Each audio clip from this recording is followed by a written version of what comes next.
G'day, ladies and gentlemen, blokes and Sheilas. How are we out there? It's Friday. We're tired. It's been a whole week working our life away for just enough money to be broke and barely enough to afford a drink at the end of the week. Thanks, Elbow.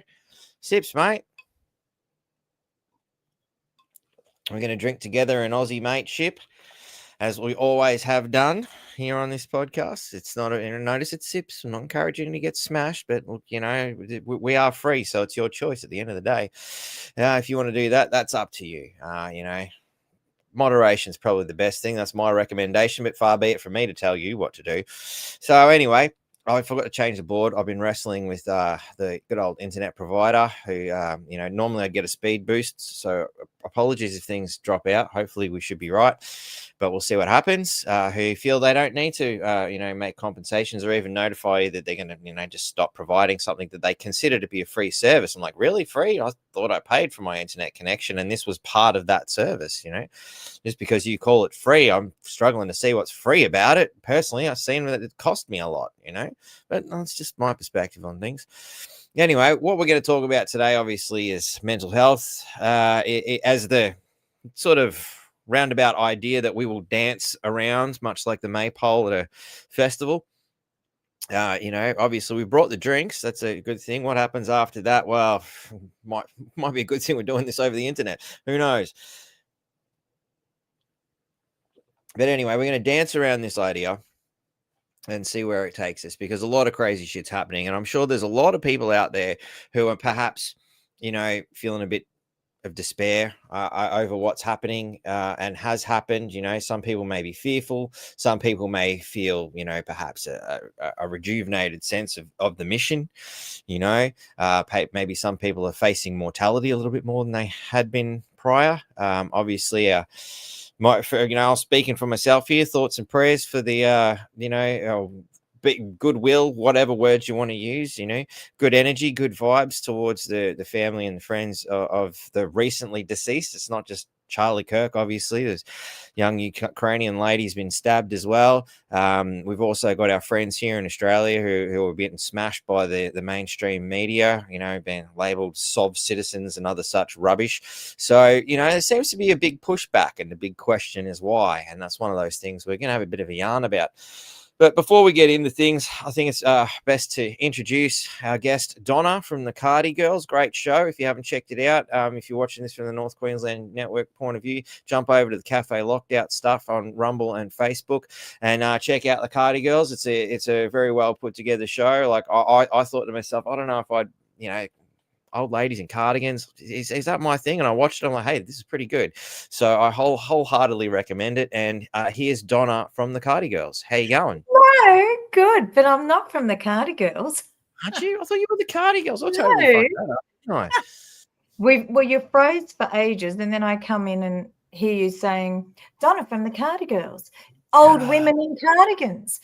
Well, on natural moments. Sorry, I completely balls that up. I thought you were part of the Cardi Girls. No, I'm definitely not. And I'm not an old woman. Thank you very much. I'm sorry. I really buggered it up, didn't I?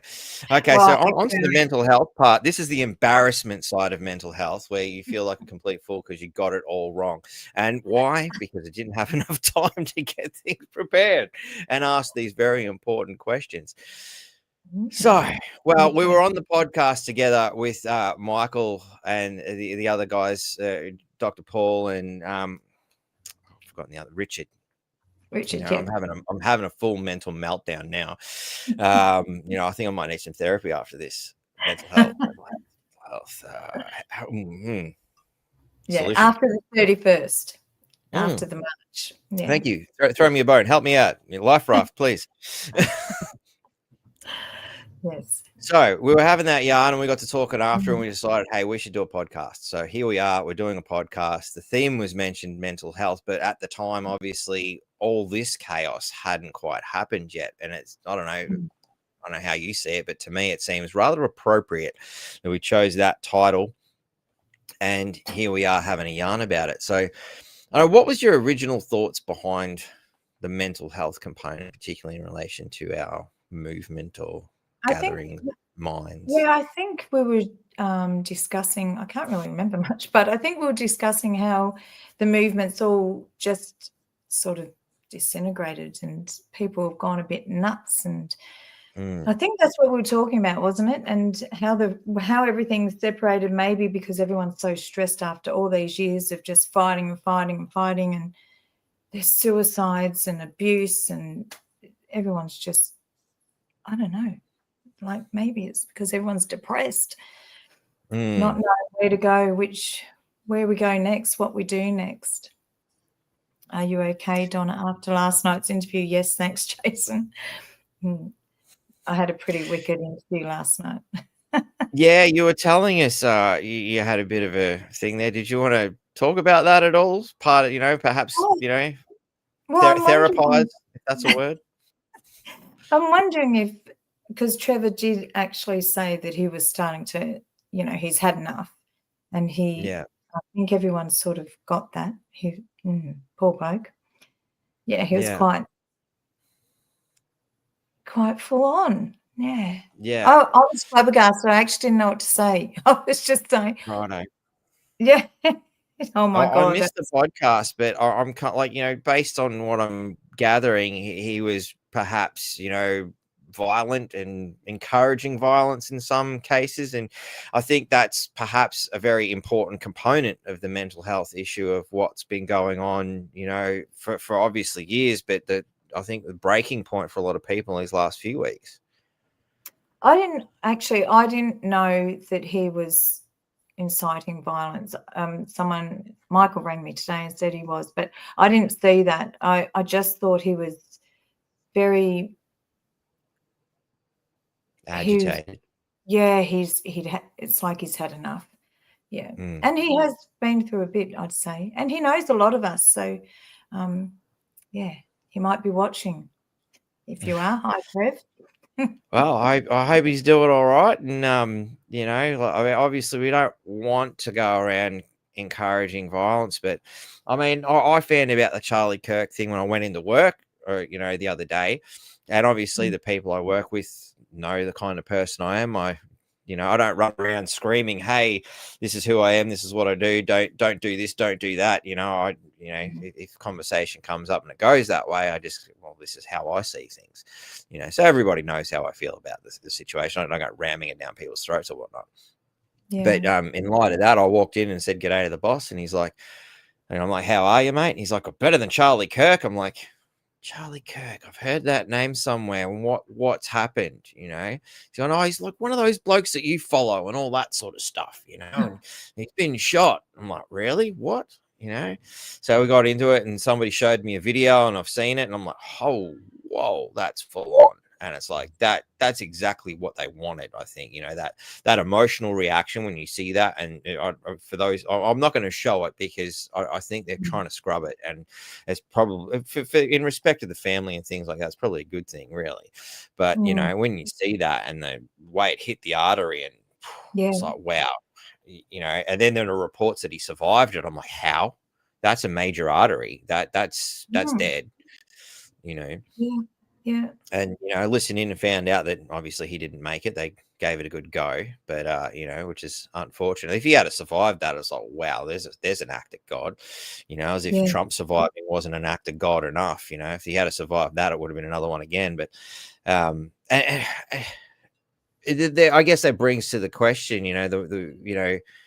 like it's obviously had such an effect that people who would not normally look at this stuff are looking at it, and talking to the people around at work, they're not as extreme in the ideology of we need to fight for freedom as I am, but they're definitely of the more conservative, but she'll be right attitude, and when they see things like that, their response is people who've done this should be shot.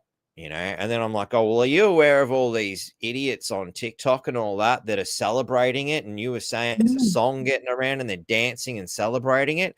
And the instant look on people's face when you explain that they should all be put up against a wall and shot is the kind of things people have been saying. Now, I'm not saying we should do that. I'm certainly not encouraging that, but it's hard not to feel that way when you see such disrespect and hatred coming from the left. Like they invoke that, you know. And I've seen it quite a lot on social media, to the extent that I'm like, okay, sorry, I can't be friends with people like you. You're full of hate. That's it. Yeah. But thank you for showing me that your true colors. I now know that you're just not a person of high quality, and I'm interested in quality, not quantity. You know. So see you later. When you decide to stop hating and being an idiot, by all means reach out. I'm not going to hold a grudge and be hating like you. Do you think people are desensitized? I I feel think like to a degree, because Homer Simpson. It's funny if I don't know him. I think is the desensitized thing, but when people are politically charged in a lot of senses in this day and age, even when they're not, you know, to the example of the workers that are, you know, people I've been speaking to around town who normally don't engage in that sort of thing, that has engaged them and it has fired them up, because they're like, that is wrong. And every time the left makes another move like this, or the cabal, perhaps, because the leftists they're really just the useful idiots of the cabal, fundamentally, in my opinion. You know, every time the cabal makes a move like this, it just turns the people against the leftist narrative more and more and more. The more they're pushing, the more people are coming back. Actually, I've seen a really good picture earlier. I'll see if I can find it again in response to that. But yeah, that's my point of view. What's yours? well, I'm thinking the children, because you see a lot on TikTok that they are singing about it. They're not worried about it. And I'm thinking because they're on TikTok so much and so much has happened in the world, they just don't seem to get that it's even real. Do you know what I mean? It doesn't seem to bother them like it would have once before. This Yeah. violence, you know, and But on even that note, I always wondered, like, you know, imagining what things would have been like, say, in Viking areas, and, you know, way back in the day when, you know, people running around hacking people's limbs off seemed to be a commonplace thing. You know, people were slaughtering their own dinner. So it's not like today where we go to the supermarket and just pick up a steak. You know, you don't see what happened to that animal. You know, I mean, I've personally, you know, taken out a few animals in my time and eaten them, you know, but that was the intention of eating them. And that's a very different experience, because you're faced with mortality at that point. And I have to wonder if the modern human that has been removed from the reality of those things struggles with it because they're not growing up with it. And perhaps, you know, this desensitized nature that we're speaking of here is some sort of a return to that reality check in some way. Because death is all around us. Yes, yeah, it is. And I have a totally different feel about it now. I don't know if I'm desensitized, but I don't feel it like I used to. I don't feel death I don't fear it anymore, really.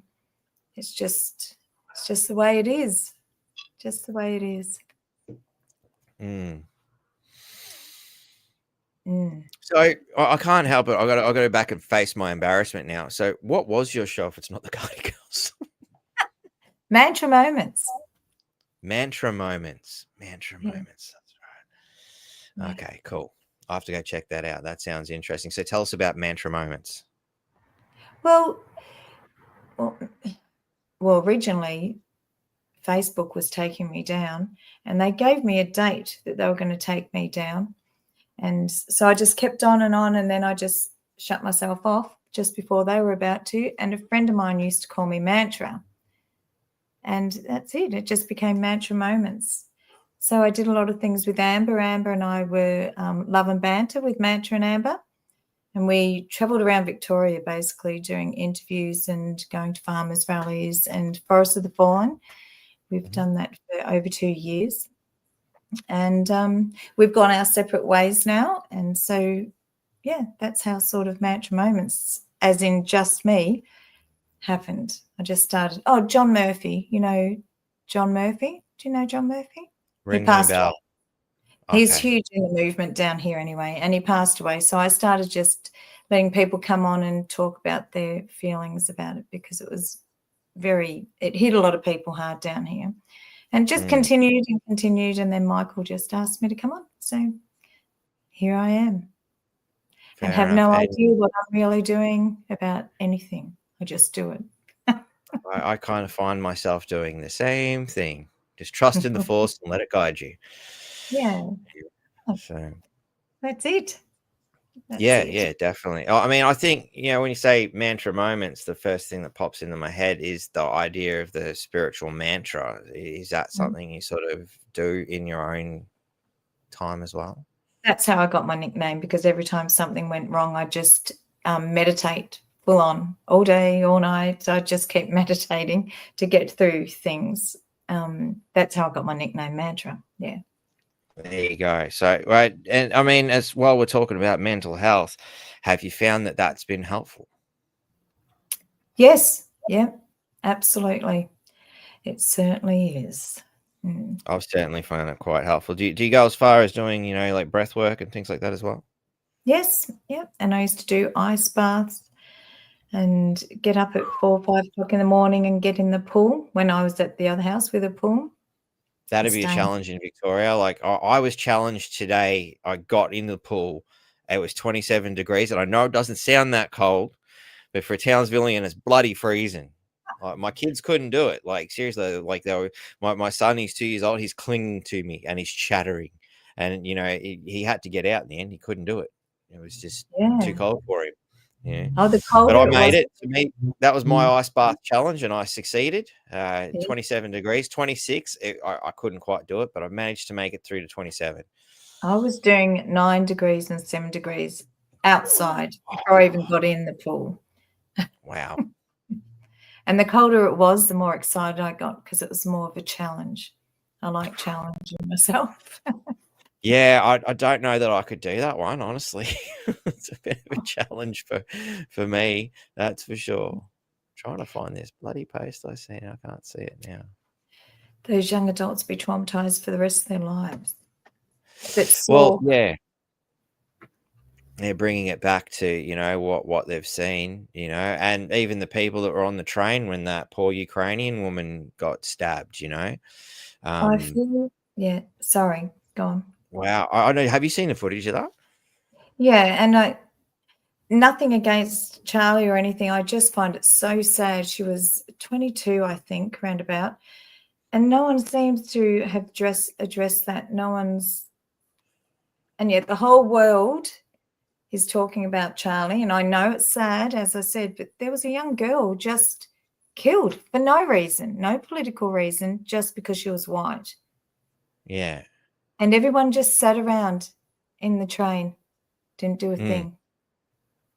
Yeah. I And he mean, walked. again, I find a lot of people in traumatic situations do tend to freeze. It becomes that deer in the headlights sort of a scenario. Like, it's Yeah, amazing how many people, when faced with a situation, just what do you do? Like, I guess if you've never really contemplated it, like I don't know how other people watch movies, but I tend to watch it and go, well, if I was here, I would be doing this. I would do that. How would I deal with that? The big one I always find is, when they're about to jump out of the plane. And I'm like, I don't think I'd be jumping out of that perfectly good plane, unless it was on fire. I'm not jumping out of that plane. yeah. Yeah, you never know what you're doing, and that's true. You never know what you're going to do. Just amazes me though, because there was men on there, and I don't know, just amazes me. That poor girl.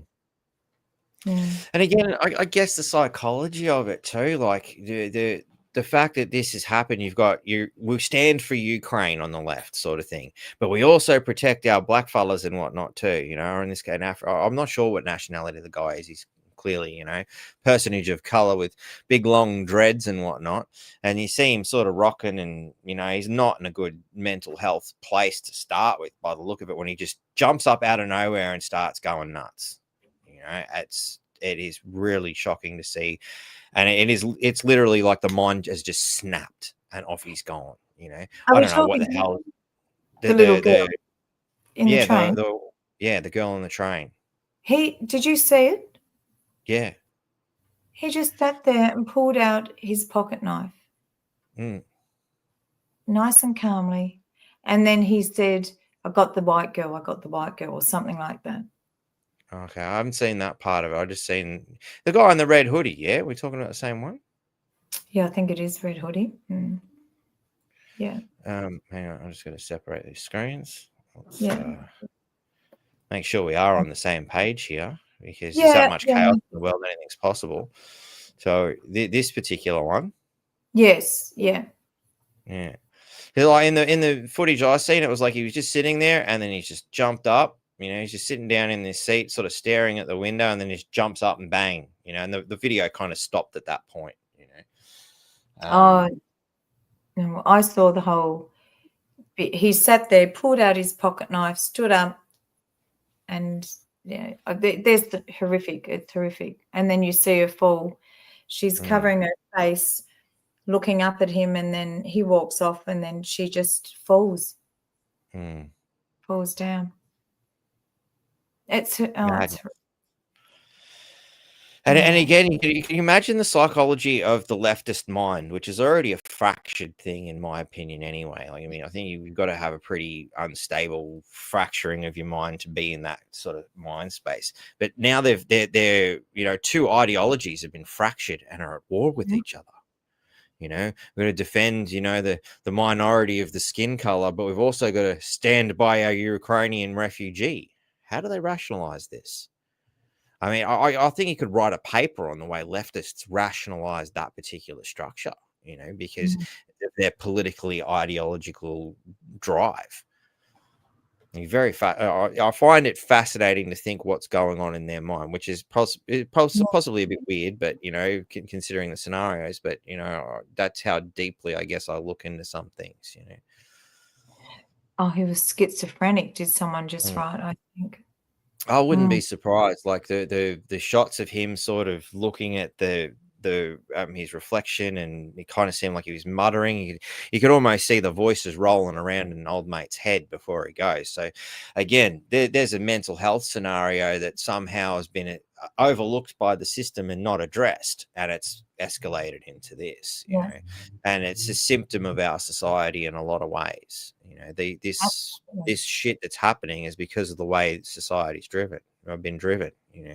The same as people reacting the way they are at the moment to the Charlie Kirk thing on one side or the other. It's the nature of our society that's driving this factor, and I think there's very few people who are sitting back and going, "What's going on here? What's really going on?" Personally, I think as a deeper play to this, So I said I'd explain my idea, and I thought let's start. So earlier, but in the month, we've seen Trump meeting with tech billionaires. Now, in a lot of ways, it's a kind of concerning scenario, because you look at it and go, hang on, he's sitting down and breaking bread with some of the biggest enemies here, But what's fascinating, and I think if we go in this video a little bit further, can't really see from that angle. But yeah, you got Bill Gates, one of the biggest problems on this side. And, and on the other side, you can clearly see we've got Mr. Facebook on the other side. Two of the big players that were on the wrong side of things not too long ago. People that I'm sure many in the audience would consider the enemy. Yes. It's very interesting that he chose to put them so close to him. Yes. So if you're familiar with the white hat scenario and the alleged Q phenomenon, and then there's the trust the plan thing that you hear from certain individuals who seem to think that behind the scenes there's arrests and things and whatnot going on. Deals are being offered, deals are being struck. One might conclude, if that is the case, that this particular setting here is kind of saying, look who's on our side now, to the dark forces, so to speak. Now, I find the idea fascinating, because at the end of the day, we can't prove one way or the other. In the absence of proof, all we have are theories, which is, one of those things that the FBI noted is one of the big dangers with conspiracy theorists, is every now and then they actually get it right. And it was noted by the FBI in a specific document that I've got a copy of, that is the biggest problem with conspiracy theories. The biggest problem was that they get it right and they uncover actual conspiracies. So with that in mind, I think to myself, well, if this is happening and there is some sort of a shadow war, and I think it's in this one where Trump goes on about how he stopped one war that's been going on for 36 years and he stopped another war that's been going on. You're like, what war is he talking about? But he's openly stating it, and nobody's really asking that question. What war is he talking about that's been going on for this long? Is there some sort of war behind the scenes that we're not seeing?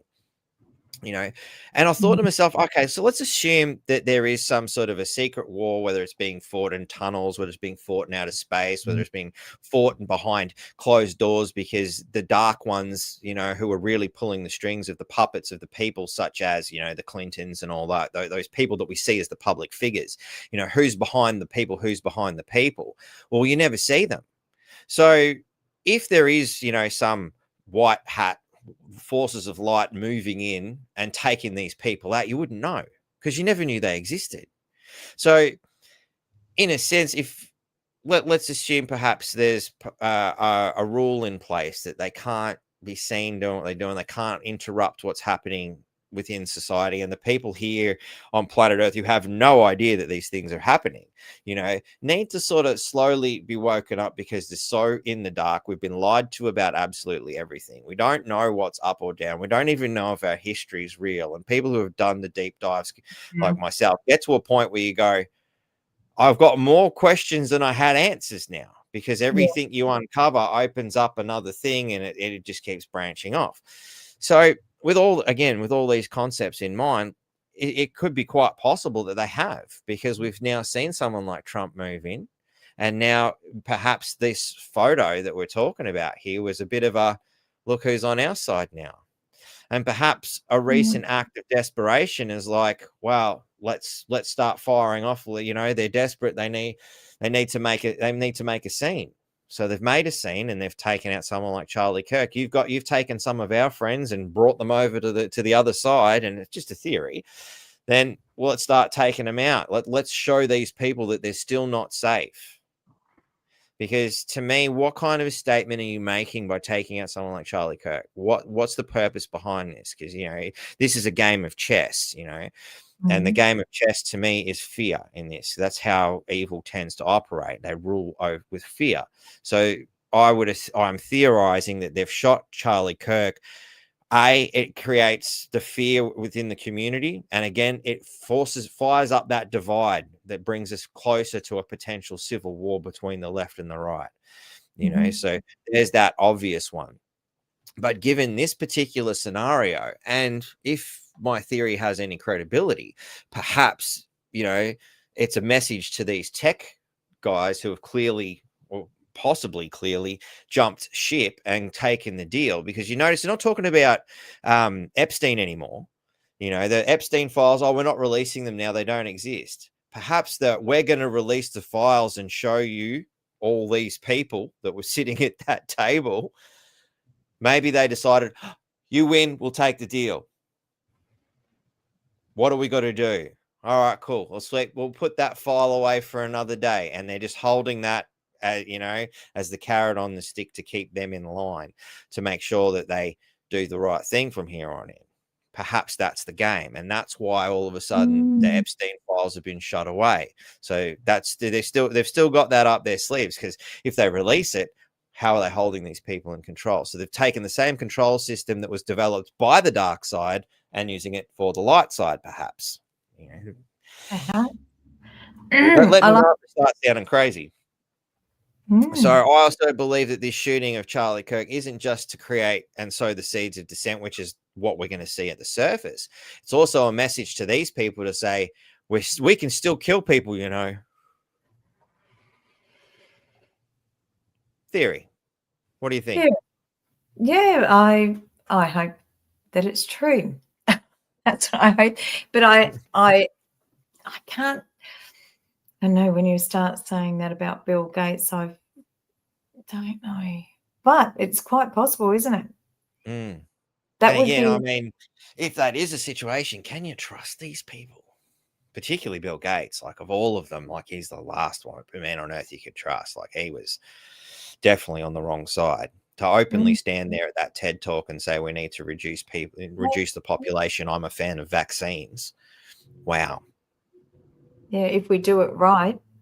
That's it. If we do it right, we can bring this number down. Wow. Wait, yeah. Was it 50% or something like that? It was a huge amount. It's been a long time since I watched it. I watched that when it first come out. So that's how I was quite aware that, yep, this is what they're doing. This is how they're going to do it. I mean, there was always a bit of a question. How are you going to convince everybody to take a vaccine? Because you have to get them all to do it at the same time. Otherwise, you're going to start to see, and that's why it was an urgent push, I think. Because if it was allowed to be spaced out and people were allowed to talk and question it, you would have said, hang on, old mate just dropped dead. I don't want that. Yes. Yeah.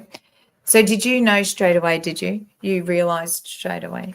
As soon as the pandemic started, I'm like, that's how they're going to do it. Yeah, okay. And I realised the power of that fear because I did, I was with the mainstream media at the time. Oh, really? And, yeah. And we went and did a story on the very first lot of this alleged virus. It didn't have a name or anything down at one of the schools here in Townsville. And, I was with this one particular journalist at the time. And, we didn't really think too much of it until we sort of got there. And then we're driving on, all right, there's quarantine zones for these kids from China. Okay. And then we go and talk to the principal, shake his hand, g'day, how you going, set up, do the shot, business as usual. And then he says, I was just playing with these kids just yesterday. They're fine. And the reporter takes a step back. I'm like, yeah, I'm kind of feeling the same because we don't know what this is all about, really. But the principal was adamant these kids are fine and there was nothing to worry about and this was all a joke. But we don't know. And as we're leaving, the reporter says to me, I hope this doesn't sound racist, but I want to get the fuck out of here as quickly as we can. I'm like, I think it's a bit past that by now. And what I find even more disturbing is you're more concerned about sounding racist than your own life. And again, to me, it was a wonderful demonstration of what this leftist mentality has done to people and how it rewires the brain to go, I don't want to sound racist. That was the first concern, not I'm going to die. Yes. Yeah. And, tying that back to what you were saying about nobody doing anything on the train. How many people thought, I don't want to seem racist by taking this guy out? Remember what happened to the copper that took out George Floyd? And that was him just making an arrest that went wrong, police brutality, perhaps, but that somehow got turned into a racist assault. Well, a lot of them were dark on the train. But still, yeah, it's amazing how the mind works, isn't it? Everyone's worried about being racist now. Everyone. And we've also got a system of authority that would punish you if you accidentally killed that person trying to defend somebody else. Yes. It's the same as somebody breaks into your house and they get hurt while you're defending yourself and your own property and you're the one getting sued. Again, this is how this system is turned right completely upside down. And everything in our society is so wrong that nobody knows what to do. There's a similar phenomenon that you see in China, where if somebody falls over and gets hurt, whoever they were just talking to and everybody else around them also falls over and pretends they're hurt. It's fucking bizarre. Like, no shit. I thought people were making this up when I first seen it. I'll have to look it up and see. Hey, Zach or somebody, can you look that phenomenon up for me and shoot it to me in Signal or something? See if you can find footage of it. I've got Signal open and I'm watching. But yeah, I seen it for the first time and it's really bloody weird. And it turns out it's because of the communist system. Because if you're seen as the aggressor, so two people can be arguing, and if they're losing the argument, they just drop and fall over. And that makes it look like the other person has done something because they don't always get the audio on the video. They just see somebody fall over. Oh, somebody, he assaulted me. And that's their way out of the situation. So the other guy falls over too. No, he assaulted me. And it becomes this stupid thing because there's such a overbearing control system in the courts that they need to look like the victim. Remind you of a political scenario? The world's gone Fascinating nuts. stuff. The Yeah. mind job of the control mechanism that is our society. Yeah. Yeah. Mm. It's fascinating stuff. Fascinating I stuff. want to see it. I want to see Yeah. it. Hopefully, the my family in the background who's running the show for me will be able to find it for us with luck. We'll see how we go. I'll give him some time. So in that meantime, though, I also had another way of looking at this whole Charlie Kirk thing, and look, if in the name of mental health, I've decided to be somewhat humorous and jovial about the scenario, not to make light of the situation, but to make it easier to digest. And I think us as Australians have always managed to make a joke out of really horrible situations as a coping mechanism. Yeah. I think it's a very fascinating psychological phenomenon, to quote the gods must be crazy. But I'd like to start with, I mean, if you've never seen Masters of the Universe, I think it's like 1987 or 88 or something like that. It was, I'm obviously old enough to have seen that and been a childhood fan of He-Man. And I learned that you haven't seen it before, Donna. At the beginning of the movie, we have Skeletor marching in on Castle Grayskull, and he seizes power and captures the sorceress. And during his little rant here, about how he's won and we've taken power, Sorceress says this: The dark can embrace the light, but never eclipse it. Which I think is a nice little, get that idea in your head. The dark can envelop the light, but it can never eclipse it. Mm. And and you think that when the moon creates that eclipse in front of the sun, you can still see the light around it. It's like the yin yang. There's still that little bit of light, and all the light needs to do to mess up darkness is turn on a light, shine a torch on it, light a fire. There's always a little spark. Just a pinprick in the dark brings in the light. Can't go around the other way, though. Yeah. I mean, out in nature, well, the pinholes and curtain of night are always there, even if the moon's not lit. So it's a nice little piece of philosophy to keep us on a good level playing field. But I thought we'd also deal with the idea of what has transpired, and you're thinking, all right, so what's the reasoning? What are they doing and whatnot, So I thought, hang on, there was a part of that movie that was also really fascinating to me, which is the character Karg, I think his name is, and he comes back with his excuse for why they had to hightail. We fought with the Eternians, but we're outnumbered. Now, he's a handsome-looking fellow, typical sort of a leftist kind of a character in my mind, just a couple of coloured streaks and a few piercings and whatnot, and we've sorted it all out, We've got our leftist. So, but leftists are so good at telling the truth, we better check this, and we've got to fact check the leftists all the time, which is obviously why they didn't like Charlie Kirk very much, because he'd fact check them, So fortunately, we've got Evil Lynn, who's actually on the side of darkness, but still needed to fact check her own little leftist minions, and she's used the Eternian equivalent of the Wayback Machine. I see only He-Man. Where are the forces that you spoke of? And a native girl. It must have been she who tipped the scales against you. Outnumbered. Outclassed is more like it.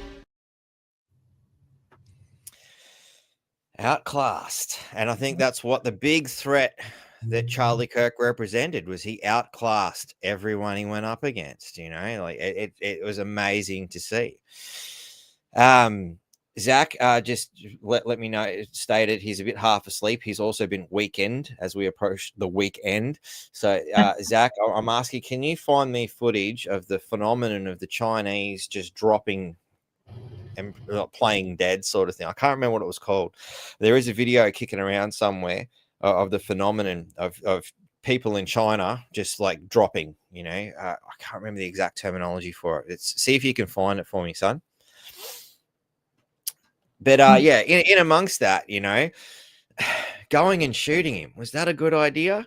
I mean, I was a big fan of cartoons and obviously leading into the movie. We have this is a child's cartoon character, and we're obviously dealing with generally childish people when we come across the left. So I thought this instantly popped in my head as the ultimate way to ultimate example of why they shouldn't have done what they did. Man, if I kill him, I make him a martyr, a saint. No, I want him broke. Absolutely. No, want him broken. So they've made a martyr, in my opinion. I watched a podcast today. There was a priest there who also said martyred. Well, some of in his final statement was a lot of Christian stuff, and there's a priest going, you never know. I mean, the priest, the priesthood and all that don't usually go around making martyrs much anymore, but you never know what's going to come out of that. And not long after watching that, I come across this little number here. I'm going to open up the right folder from Trump. Actually, we might do it a different way because that's going to be slow. And quickly bring this article up instead while I fumble for the file. So, Donald Trump to award Charlie Kirk the Medal of Freedom. So there's a new one, a new Medal of Freedom. Give me a second to see if I can find that actual video. But the wheels are in motion already. And, taking it back to my theory again, about the games that they're playing, there's or the show that's being put on. And, this is for those who you've really got to start to read between the lines and realize there is a bit of a territorial pissing contest going on. And the media has always been that sort of soundboard for it, and how we shape the people's minds and subliminal inputs, again, on that psychological construct, thinking about how when Sigmund Freud discovered the subconscious and how he could use it for healing, it didn't take them long to figure out how he could use it for the purpose of advertising and manipulation, such as Coca-Cola did with subliminal advertising and things. The same game is still being played. It's just on a deeper level in a lot of ways. And you look at the way the school will educate students and make them empower them to think that they can see through it by showing you the tools that have been used in the past. But by doing that, that is another form of manipulation in my mind, because then they've got a false sense of security, and now they've been opened up for the new lot of programming that comes in, which is what we're seeing emerge as the leftist views on socialism and Marxisms and things like that, which we've fought for so long to get away from. But I found that video now. I don't know. What are your thoughts on that before I show this video? Oh, I was just thinking about the indoctrination of the children. And in Melbourne, even with the Antifa, these children they're young kids. And they so believe what they're fighting for, to the degree where they're throwing things at us and smashing us. And they're throwing food and feces and urine and getting weapons and with whatever they've got in their hands and smashing our side, because they've come from uni, and this is what they believe they really believe they're fighting the right fight. Yeah. It's terrible. It's so devastating. The mental health is crazy. It's crazy in here. Yeah. If they weren't such a threat, you might take the time to feel sorry for the broken nature of their minds. Yes. Yeah, absolutely. Yeah. So, and and when the truth comes out, and it will, those are the minds that are possibly going to break as reality comes crashing down on them, that they've been on the wrong side and that they are the victims of modern day MK Ultra. Yes. Yeah. Yeah. It's very heartbreaking. So anyway, here's what Trump had to say about the medal. Let me express the horror and grief so many Americans at the heinous assassination of Charlie. Oh, sorry. Charlie was a giant of his generation, a champion of liberty, and an inspiration to millions and millions of people. Our prayers are with his wonderful wife, Eric, and his beautiful children. Fantastic people they are.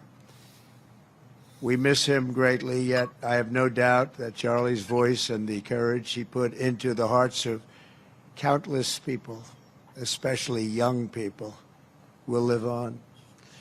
I'm pleased to announce that I will soon be awarding Charlie Kirk posthumously the Presidential Medal of Freedom. The date of the ceremony will be announced, and I can only guarantee you one thing, that we will have a very big crowd.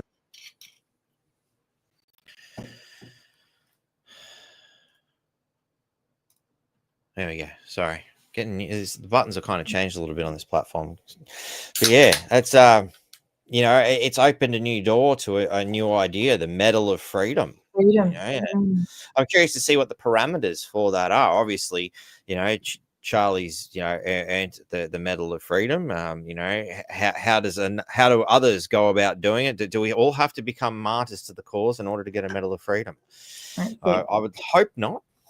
Die first. Yeah. Well, as I've said in recent weeks, look, how far are people willing to go? I'm willing to die for freedom, and the logic is simple. I'd rather die fighting for freedom than to live on my knees in slavery. It's an easy thing to say, but when it comes down to it, we've just been faced with that. Do people still have that resolve now? I mean, well, I do, and I'd like to update my soul contract with the universe. Should they decide to come for me, I'd like to add a clause to that. You can't win, Darth. If you strike me down, I shall become more powerful than you can possibly imagine. Yep. So, I've been working on my Force skills. I haven't quite got levitation yet. I was starting to get back in a little bit of headstand work now that my back's getting better. So maybe once I master the headstand thing, maybe then I can start lifting rocks like Luke did on Dagobah. We'll see how we go. I'm working on it. Challenge. So, but you never know. It might be the bullets, the final lesson I need to go, haha, now I can do the Obi-Wan tricks. Now you're in trouble. Yes. Yeah. Someone just mentioned Dazzle. Yeah, she's become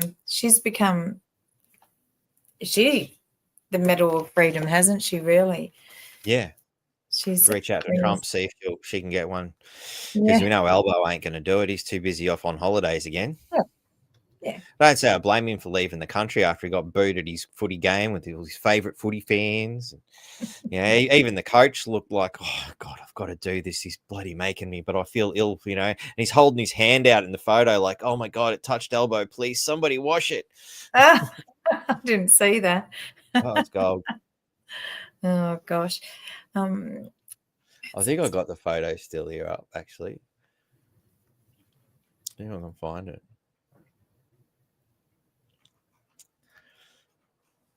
No. I think I must have closed that window the other day.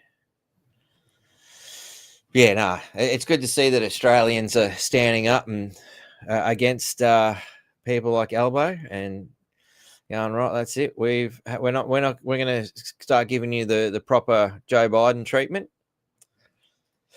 Oh, there it is. I found it.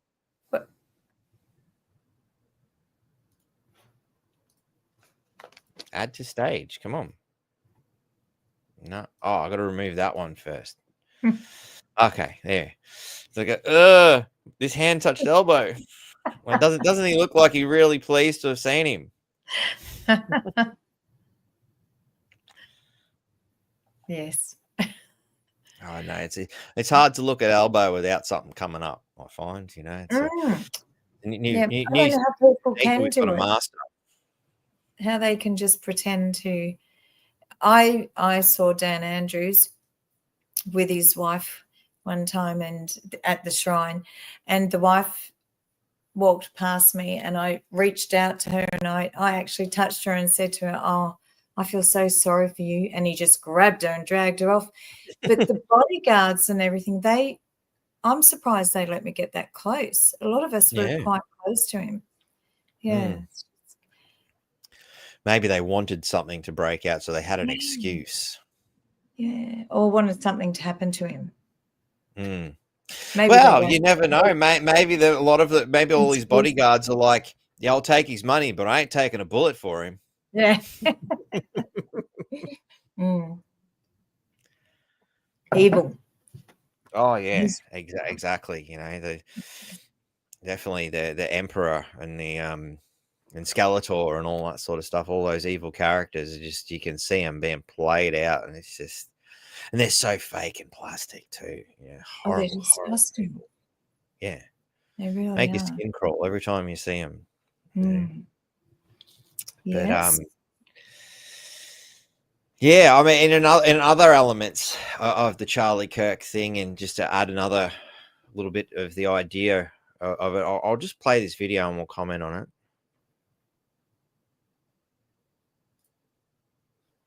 No. In just a moment on Charlie Kirk's killer and the manhunt for him. But first, these are live pictures coming in from Phoenix, Arizona. Air Force Two, this is the plane of the Vice President J.D. Vance, has just touched down from Utah. He has escorted Charlie Kirk's body along with his family to Phoenix, Arizona. We've just seen J.D. Vance depart from that plane, and we expect the coffin, the body of Charlie Kirk, to come off Air Force Two. These are pictures a little earlier from Utah. J.D. Vance escorting his coffin onto Air Force Two with a full military contingent. There will be a long mourning period for not only Charlie Kirk's family, but a lot of his friends, fans, admirers from all over America. So that's another element I kind of want to address at this point, is the military. Now, something, it was pointed out to me by the family, that people in the comments are like, why he wasn't in the military? Why have they got a military thing going for him? Now, if you take that theory I had and add spin to it, again, this is another way of them saying, well, we've also got the military on side too. And perhaps it's their way of saying, now you've done it. Now you've given us that excuse, much like what Dictator Dan and all that were walking through the crowd hoping to achieve, perhaps, and this is what's so good about all the freedom fighters, that we haven't taken that bait and given the opposite side the excuse they need to come rain hellfire down. I have a feeling the other side has crossed a line, an unspoken line in this, illusionary warfare that we're playing out here. And now the full force of everything comes against them. Perhaps it won't be long now until we start to see a lot more disclosure of what's really been going on behind closed doors, and start to see some actual arrests. Whoever's behind this, it seems that, not saying that Hillary Clinton is behind it, but she's got a long list of dead bodies behind her. And, she was a part of the Russia scenario against Trump. And she's cooked up a lot of stuff that's been openly proven. At what point do they arrest her? Do they finally have the final thing that they need to keep moving? I don't know. What do you think? I don't know. Your theories, just, I love them. They sound great. And I'm right behind you. Oh, I hope they're true. I mean, if not, it's a bloody good story. Yeah. This all just reminds me of Kennedy. What keeps coming to my mind. Yeah. And they seem to try to do the patsy thing too. They just grabbed the first guy they could see, but that fell apart when, everybody in the crowd started saying, it's not him, he's just a homeless guy. Oh, Struth, we're going to have to find another patsy, which I guess brings us into the manhunt component of this. So let's have a look at the rest of this video. In the meantime, there is a hunt for his killer, and the FBI and authorities are certainly closing in. They're looking for a college-aged student who's dressed all in black. Donald Trump spoke on the assassination earlier this morning, and he says they are close, describing the killer as a total animal. I think progress is being made. He's an animal, total animal. And hopefully they'll have him and they'll get him. What he did is disgraceful. Charlie Kirk was a great person, a great man, great in every way, especially with youth. And what he did, what this man did, was disgraceful. So hopefully we'll have him and we will deal with him very appropriately. So Donald Trump there speaking a little bit earlier, and authorities are ramping up their search for this person who gunned down the 31-year-old during a speech at the University of Utah. These are once again pictures of Air Force Two leaving Utah. You can see the family of JD Vance, Erica, his wife, and these are live pictures of Charlie Kirk.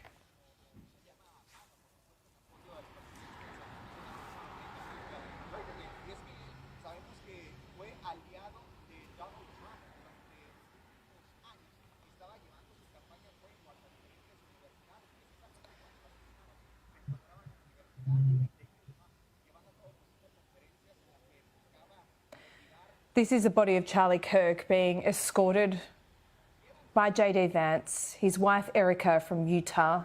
This is in Phoenix, Arizona. His coffin being unloaded from the plane there. JD Vance, a personal friend of Charlie Kirk, who he credits with introducing him to Trump's children, which then led to him becoming Trump's vice presidential pick at the last election. So a very heart-wrenching moment for JD Vance, his family, his wife Erica on board Air Force Two. And there is a long grieving period ahead for his family and friends. Earlier, this plane left Utah in Salt Lake City. Well, anyway, they didn't actually show us the picture, which is kind of what I was hoping we would get. But it's okay. I'm pretty confident I can quickly dig one up of who they claim is the person of interest.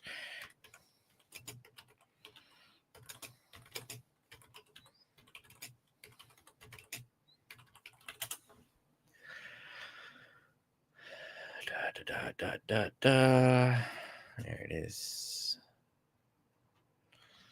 Let's bring this into the stage. Remove. All right, cool. So apparently it's this guy. I don't know. It doesn't quite add up. He doesn't. I know. I mean, what does a crack shot killer look like? I don't know. But, you know, apparently this is the shooter.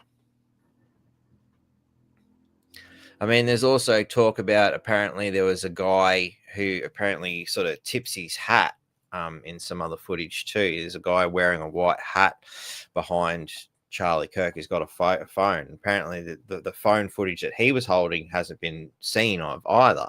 But, you know, he's there filming, and he gives what looks kind of a bit like a little bit of a baseball. There's the signal just before it happens.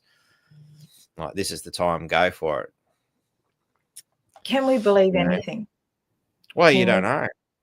You don't know. Like, your theories are better than what they report, I'm sure. It's they're out there theories, that's for sure. Out there ideas, you know, and ideas that, you know, I've heard these kinds of things for a long time, but it's only recently that I'm starting to see, actually, I think I can start to see evidence of it. In the past, it was just words, but now I'm starting to see a different game emerging, a different picture is starting to be shown. You know, like there was little images and things like this being shown, you know, a few years ago, but it never amounted to anything. So I've got a feeling there's some big stuff's hopefully going to come out before the end of the year. You know, some other sources I can't name have also mentioned something about big stuff coming our way that are going to shock the shit out of a lot of people. But we'll address those in some more in podcasts to come. Out of us or out of the people that have no idea or in denial, or all of us? I think a lot of people are probably going to be shocked in a lot of cases. You know, it depends on how far down the rabbit holes you've been digging as to, you know, how able people are going to be to accept things that are coming. You know, I mean, for example, there's been a lot of talk about the UAPs and the UFOs in the mainstream media. One of our former 60 Minutes guys has been doing quite a bit lately on YouTube as well regarding this. You know, almost in a last minute attempt to sort of normalize things. Yes. I just can't remember the guy's name, but yeah, usually he comes up. There you go. People talking about him.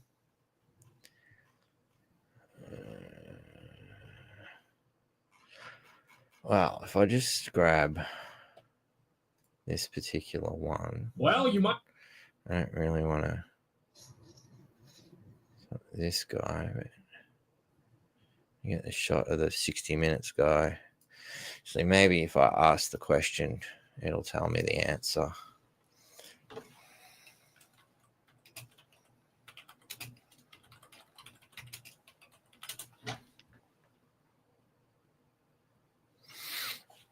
No, I'm going to have to ask a different search engine.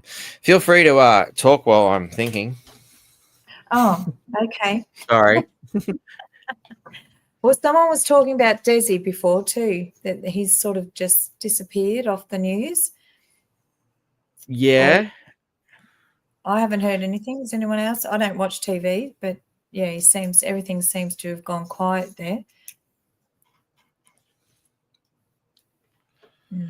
Yeah, I don't know. I mean, again, that story doesn't seem to add up a great deal either.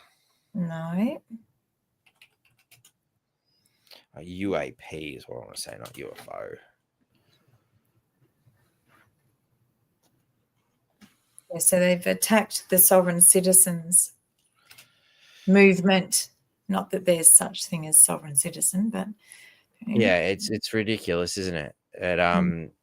Yeah, again, I mean, they dragged Heidi into it. She's not even in Victoria. She's up here in North Queensland. Like, how did Heidi get put on the front page with these people, you know?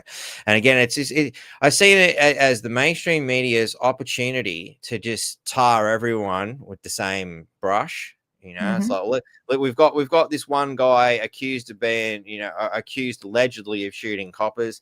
You know, the story itself doesn't seem to be making a great deal of sense. I've seen a few things. I don't know how true it is because I haven't had a chance to check this stuff. I'm too busy trying to pay for Elbow's flight log to be able to do all the research I would like to do. You know, until this network starts funding us, I'm kind of stuck. But it is what it is. But anyway. That apparently the only mention of the two police officers' funerals comes through one official channel from the police themselves. There doesn't seem to be any obituaries anywhere. They had the funeral on TV. Did they? One of them, yeah. The so I haven't had a chance to look. Yeah, that's the only thing I've seen. Yeah, it was quite devastating actually. But yeah, because his wife got up and spoke. She's a policewoman as well. Okay, so they are real people that got shot. Like I mean, I don't trust anything anymore. I don't either. You know, but that does look authentic. That funeral looked authentic. So yeah, you just don't know anymore, do you? It's really just a stage, just a movie, as they say. I cannot. You know what? I've actually got a way to find it. It just dawned on me then. Although I have to go around a long way. Because I want to bring it up anyway. So, but it's just interesting that, you know, a former mainstream journalist, you know, for 60 Minutes is now talking about UAPs on some other channel now. And it's like, okay, cool. What else are they getting ready for? What else are they starting to go on about? I wouldn't be surprised if we start to see a little bit more of that kind of thing slowly becoming more and more acceptable. You know, I think it's a lot of people are definitely more so now than in the past, are willing to say, you know, put their hands up and say, yeah, I reckon there's got to be more than just us in the universe. Oh, Yeah. of course. Yeah. So personally, I've always thought that. Yeah, me too. He's taken down on duty. Yeah, I can't understand how people think that out of the whole universe and galaxies that we're the only ones that live, that exist. Doesn't make sense. It seems pretty arrogant. Yeah, that's what Yeah, we're the height of the universe. The greatest thing that ever happened in the universe is the human race. yeah, and we're so stupid. Yeah. God. Yeah, it doesn't make much sense. Doesn't make much sense, you know, especially, you know, well, if every one of those stars, as they say, according to science, you know, can we trust that? I don't know. But, you know, apparently every one of those stars has planets revolving around them, and we're the only one, and not only this galaxy, but all the galaxies that could manifest life. Unless we're flat Earth. Or even still, even if all the worlds are flat, we're still the only one. Flat. Yeah. Yeah, it's like, yeah, a big sack of marbles. All of them are white except for the one with all the sparkly colors. You know, like, okay, Yes. it's a pretty boring sack of marbles, isn't it? You know, Yeah. and if it's the alleged creator's sack of marbles, surely he's gotten around to painting a few more. Well, I'm excited. I want aliens to come down. I want to meet them. Yes. I think it'd be good. Yeah. I mean, you got to wonder how well could people get along with them that can't get along with their neighbor. It's hard enough to get along with the leftist. I mean, after dealing with leftists, anything could only be better. Yeah, we'll be fine. We'll be fine. They may not. We will be. Yeah, might have a meltdown. What do you mean there's only 2 genders on your planet? Well, there's not now, of course. I wasn't talking about our planet. Oh, there. Oh, I just missed that. Yeah. Have you found it? Hang on. Zach has actually found a video. I went out with this guy. Yeah, here's the people collapsing phenomenon. Give me a second. Suddenly, a mysterious. All right, dude, you talk while I get this set up. No, I'm probably showing how nutty I am. I went out with this guy, and he thought he was an alien. His mum confessed to him when he was 21 that he was an alien. Oh, really? Yeah, 2 genders only. Yes. Yes. See, this is why I gave up drinking, Batty. Why? So you wouldn't talk about aliens on a podcast? So I wouldn't go out with anymore. Okay, fair enough. Well, I suppose if you're making life choices like that, then perhaps it's not too bad an idea. You know, who's to say we're not all aliens? Like my daughter said that she was from Mars the other day, and you know, she had to choose whether she was going to stay here or not. Oh, how old is she? 4. So, you know, either very creative or perhaps, you know, there's some sort of past life regression going on there. I don't know. What do you think of the past life thing? Do you think we reincarnate, or when you're dead, or we move on to this wonderful ethereal place with harps and, you know, complete and utter boredom because there's no fun in heaven? Or no, I believe in reincarnation. I believe in heaven, but I believe in reincarnation. Yeah. Yes. Definitely. I'm definitely within the reincarnation thing myself. Yeah. It seems to make sense. And if you're looking, well, even digging through elements of the Bible, it seems to suggest that reincarnation is definitely a thing, you know.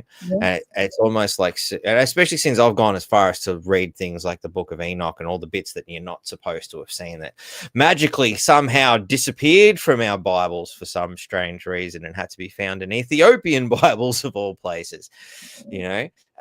You got to wonder, why is the church hiding these things, you know? Yes. Yeah. Yes. So There's clearly a hell of a lot more going on than they want us to know about. And even like, I was hearing the other day that, in Italy, they had allegedly had crashed alien vehicles, and that stuff was given straight to Rome. The Vatican. The Vatican was well aware of it. Mussolini handed it over. Oh. And that seems to sort of cascade the Nazis' advanced technology department as well. And then there's the talk of the Vril Society and all the things that the Nazis looked into. The what society? The Vril Society, VRIL. I've not heard of them. What? Oh, I'm not surprised. They don't seem to teach it in school for some strange reason. It's got me fucked as to why. Apparently, this is a society of people where, when the Nazis started to get going, they were all open towards, mysticism and all the crazy out there concepts, much like in Indiana Jones, which is set in that early to late 30s period where they're going and looking for all these artifacts and all that. That's pretty much what was actually happening. Indiana Jones is closer to reality than I think we're supposed to believe. But the Vril Society was developed with psychics, people who could claim to be, what's the word I'm looking for? Remote viewing, people who claim they could, communicate with extraterrestrials on a mental level and things like that, otherwise known as channeling. All this was researched by the Nazis, put into the Vril Society, a huge brain drain, so to speak. And they gathered all these people up, figured out which ones were right and which ones were wrong, and then banned anybody else from looking at it. Okay. I'll have to look that up. Mm. Sounds very interesting. How do you spell that again? I've got to write it down. VRIL. VRIL. I've got a book here called, I think, Hitler and the Secret Society. Somebody grab that book out of the bookshelf for me, please, and just bring it in. You'll find it on the left-hand component of the bookshelf. It should be, I think, down the bottom with all the new ones. If not, it'll be in the middle section somewhere, guys. A very interesting book that pointed that out, and I've since found some interesting documents too. So, but I'm going to have to learn a lot more German. But anyway, I found this collapsing Chinese phenomenon. What you're seeing here is a gentle touch causing a grown man. Sorry, it's done it again. On the ground. Then suddenly. What you're seeing here is a gentle touch causing a grown man in China to collapse on the ground. Then suddenly a mysterious force causes this auntie to collapse to the ground. A light shoulder tap forces this next woman to the ground, and the shover suddenly collapses too. What is happening in China that so many people are inexplicably collapsing to the ground all around the country of China? Oh no! This is going to be easy to explain, but difficult for most people to understand. So it's best I just show you. This old man slipped and fell in the rain. He couldn't get back up again, but no one dared help him, out of fear of getting blamed for his fall, and so just left him there. Thankfully, the person recording the video called for help. He didn't dare touch him himself, mind, but at least he called for help. Does your privacy matter to you? If so, you're probably aware of data. You wonder why all of a sudden you're getting to blame. If you get rid of your information for incognito on your behalf and tell them to pursue, they actually watch as then smaller. If you go to Winston, see this old man here was crossing a very busy road, tripped and collapsed.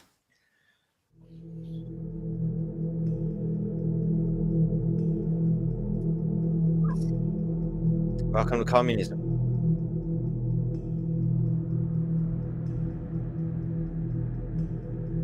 Oh my Lord.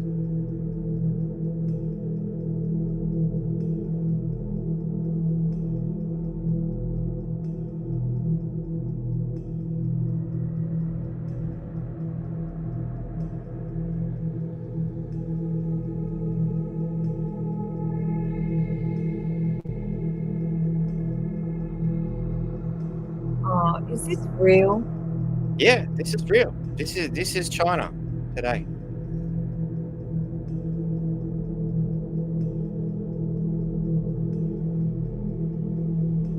Do you see what I mean by it's easy to explain but difficult to understand? I can guarantee that you, and perhaps the majority of my audience watching this video right now, would have either helped the old man or at least called an ambulance and waited with the old guy until they arrived, right?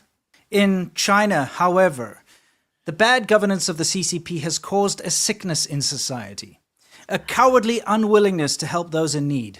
And don't try to blame it on the bystander effect. This is way beyond that. This is a uniquely mainland Chinese societal problem. I've seen it countless times with my own eyes, and I've often stepped in to help. Now, it's not that the people of China don't want to help each other. They're just shit scared of doing so. I have a great example.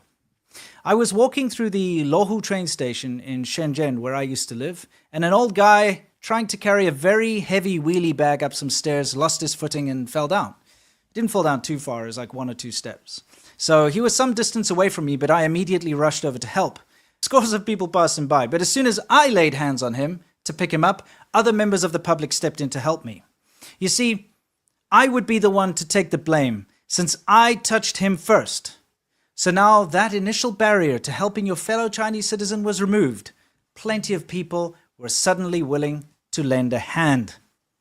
Another instance of this was when I was dating a Chinese girl and we were busy walking back home after eating at a restaurant, and a presumably drunken driver rolled his car right in front of us. He'd taken the corner too fast, hit the sidewalk and flipped the car over onto its roof. I immediately ran over and saw that there was a family inside and started to pull out a young boy that was in the back seat. He's rather bewildered and luckily not injured. The girl I was with, though, tried to physically pull me away and was screaming at me, telling me not to get involved. I could not believe how callous and uncaring she and the rest of the onlookers were. There was a child and a family in need of assistance, and they were all too shit scared to step in and help. This really destroyed a lot of my faith in Chinese society. So, how is this related to people collapsing all over China? Well, it's one and the same. If someone is injured, the other party involved in the scuffle or incident that led to that injury will be held liable by law and forced to pay heavy medical bills and compensation, sometimes for years to come. And the Chinese Communist government has made being a good Samaritan almost impossible, since the government courts have in very famous court cases sided with obvious scammers. Remember, there's an entire generation of people in China that lack basic education and morals. Remember the grab hags?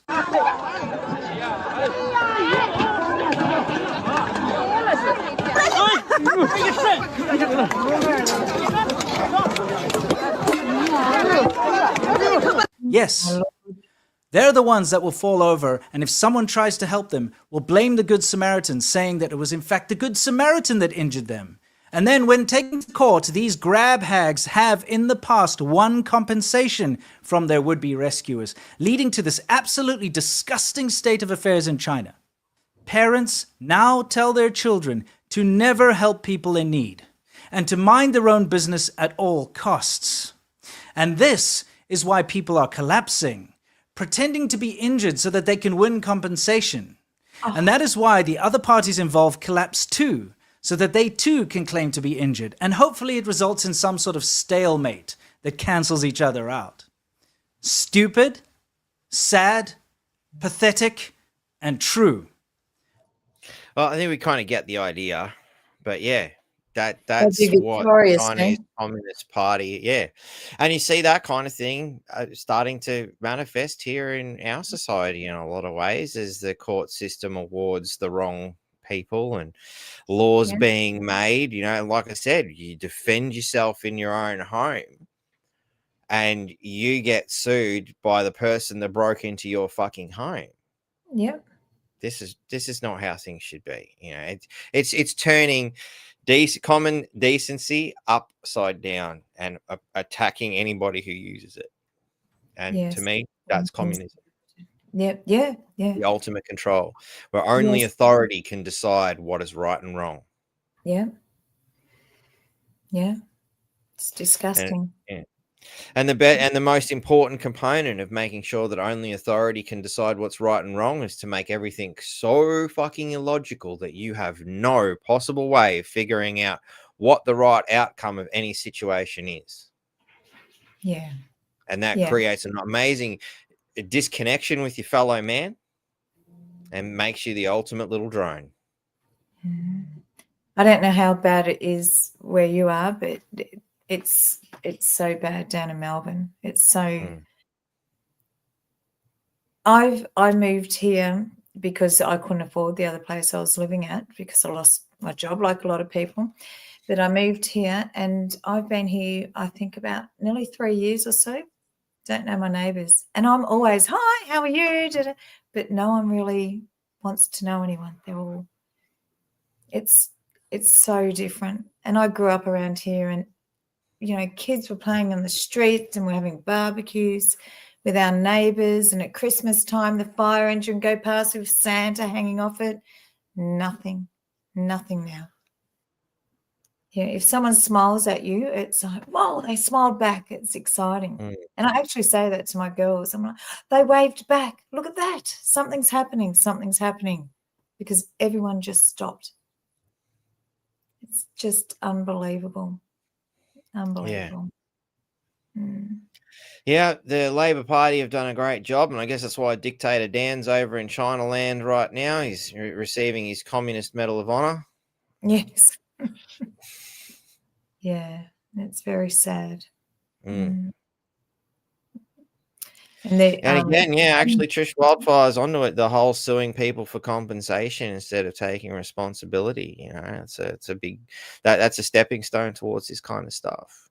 And it's an example of how again, just like every other element of our system, when they pretend that they're doing the right thing, but it's just another wonderful way of trying to control you. They manage to turn everything upside down in some way, shape, or form. I guess that's why we need to step up a lot more as average Australians and start standing for what we believe in and go, no, we're not going to take this. Which is obviously why so many of us are being deemed whatever latest insult, like sov citizen this week, it'll be Nazi next week, racist the week after, whatever bag of insults they can get to turn on anybody who's standing up. And again, to bring us back to what happened with Charlie Kirk, that's to keep you afraid. That's to make sure you don't want to step out of line, and that's the psychology of fear. They use the psychology of fear during the lockdowns. You will die if you don't get this. And if you don't go along with it and you have a shred of intelligent thought left in you, we'll just starve you out. You won't have a job. You'll lose your home. You'll lose everything. Again, fear. Yes. And now that that's not working so well, time for a round of executions, people. Yeah. I don't know. What do we do? How do we beat this? What's the solutions? I know a couple of girls and I have been talking about starting neighbourhood watches because the robberies and the home invasions are huge down here as well. Neighbourhood watches and going to parks and having barbecues where people trying to encourage people to get back together. So that's sort of our next little mission that we're starting to work on. Yeah, I think a stand in the parks are a great thing. That was a 5-year anniversary of that last week. So it was really good that that's still going and people are still doing that. That's how I met a lot of the people here in Townsville that were like-minded, because they certainly weren't getting through Mark Zuckerberg's Facebook at that particular time. Now that he's rubbing shoulders with the President of the United States, maybe things might start to change. Maybe we at Cafe Lockdown can write to Facebook and say, hey, how you had that 10-year ban on us for telling the truth? Now that you seem to be coming to your senses, can you stop censoring us? Wow, let's hope. So I don't know. It depends if they're good or bad, You don't know. What do you obviously think Trump's good? Well, I'm not 100%. Like I said, it's a theory. It's not the only one I've got.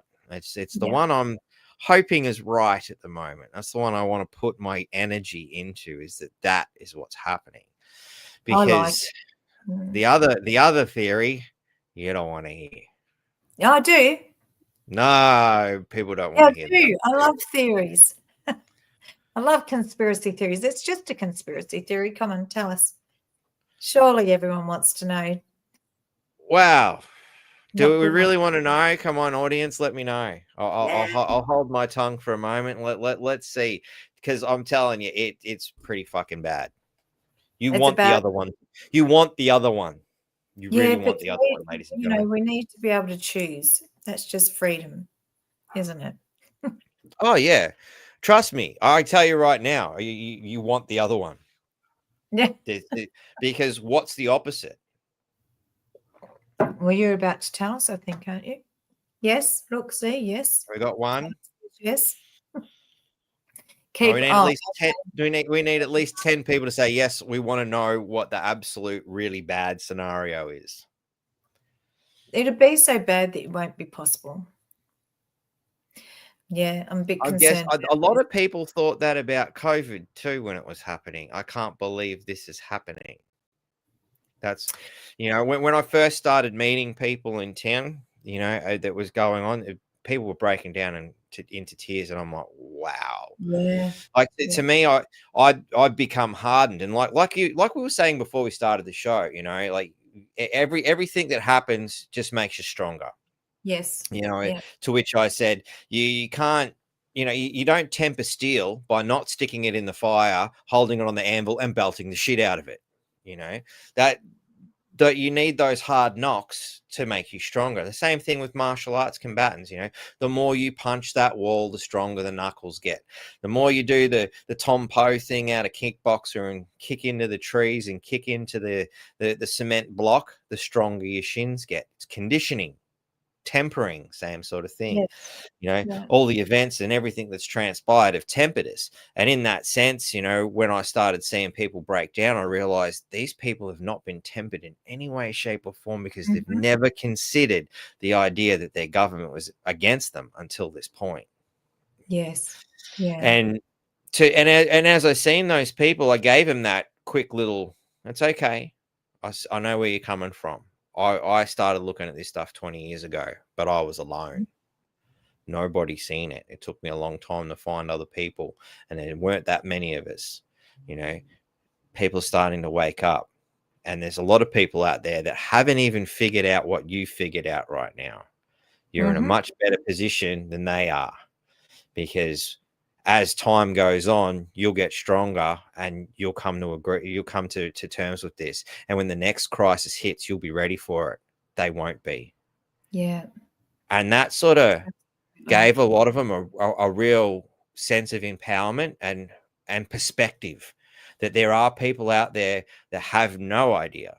And even worse yet, there are people who would watch this podcast for the specific purpose of trying to pick apart what we do and try and make us look stupid, because they really don't want to face it. No, that's right. They've created a whole new world in their own minds to continue and protect themselves from it. And they need to attack people like us who are analyzing this stuff in order to protect that fabricated reality that they live in. They're really going to have a hard time. Yeah. And their attacks, if they can ever face it, how they'll probably go mad before face it. I know, that's I find that concerning too. I feel like even at the beginning with all the protests in Melbourne, and the police were just insane, just awful. And I just thought later on that the people and the doctors and the chemists and all that sort of stuff, there's going to be so many suicides. And there has been, and it's still continuing. It's just, and that's heartbreaking too, because they're suddenly realizing what they're doing. Apparently, Clark's like, there's been more than 10 people that said yes. Stop avoiding it. I don't know. Honestly, I was so busy having a wonderful conversation, I forgot. So, all right, is it definitely we've got 10? Have we got 10? I don't know. I like a good theory. Yeah, I'm feeling like we've definitely got a good 10. Yep, lots of people. There's a couple of people who said no, they don't. Yeah, I saw two no's. Can I advise the people who say no, they don't, stick your fingers in your ears right about now. Tash is adamant. There's a double no coming from Tash. Tash, Oh, seriously, if you don't want to know, like she's saying no for the whole universe. Like, you know, yeah, so Rachel wants to know. I'm sorry, Tash, you're outvoted. So you might want to just turn the volume down, stick your fingers in your ears. All right, here's the sips for you. That's your Where's timer. the sign? What's the sign for her to come back on once you're finished? I don't know. Maybe just keep watching, and I'll give you the thumbs up, and that Nice. means I'm done with the yarn. All right, will that be good enough?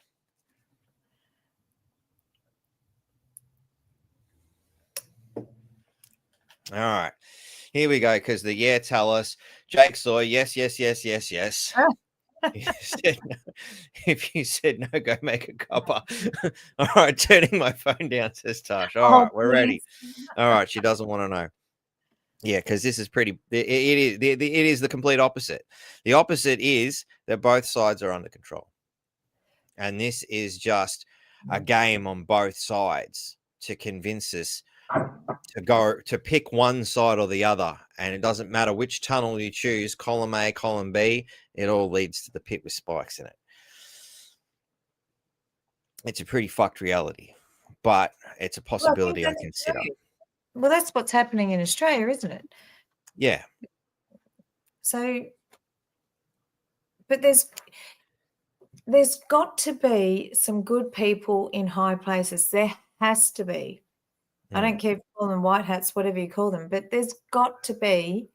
There's got to be with morals that are working on something. There has to be. Yeah, us. We could be the last of it. Look, is that it fundamentally? Well, look at how you want a more elaborate explanation. Okay, watch Star Wars and how Emperor Palpatine creates the fracture, creates both sides, plays both sides until the inevitable end. And then right at the moment where he's got everybody fighting amongst each other, then he flicks the switch and, you know, chooses the clone army to turn on the Jedi and anybody else, and then takes complete control. You know, the inevitable cheered by the champion line from Padme Amidala, where she says, so this is how democracy dies, with thunderous applause, because they've all been convinced it's a good idea. See, much like, you know, the Skeletor quote, you know, I don't want to kill him, I don't want to make him a martyr, I need to break him. You know, we need to break the other side. Right, you know, in the communist realm, once you've got them, you just got to keep them oppressed. We've got them where we got them, you know. They tried the same sort of thing with socialist Russia sort of scenario. You just got to keep them going. Eventually, it wore out, though. Have they got a better thing going in socialist or the former socialist Soviet Republic of Russia? I don't know. I haven't been there, you know. I mean, they're trying to demonize Putin. I think so. But he's also buddy with Xi Jinping. So you got to wonder, you know. I was refreshing my glass. What were you saying? You missed all the fun. You're gonna have to rewind. Sorry, you'll have to live in the past for a little while to catch up, or come back at a later date and then live in the past. 2 hours of duty with the clone army. 2 tours of duty. Sorry. Obfuscating, Clarky, please explain. Look, you know, it's a pretty elaborate one, you know, to the idea that they've played both sides, and you know, things like the Q construct, you know, was that constructed just to bring people over, you know? And it's an interesting market, and you got to think about things from a sales point of view when we're doing politics and whatnot. So who's our market? Who's our audience? And is there a big enough audience for me to sell tickets to this event, you know?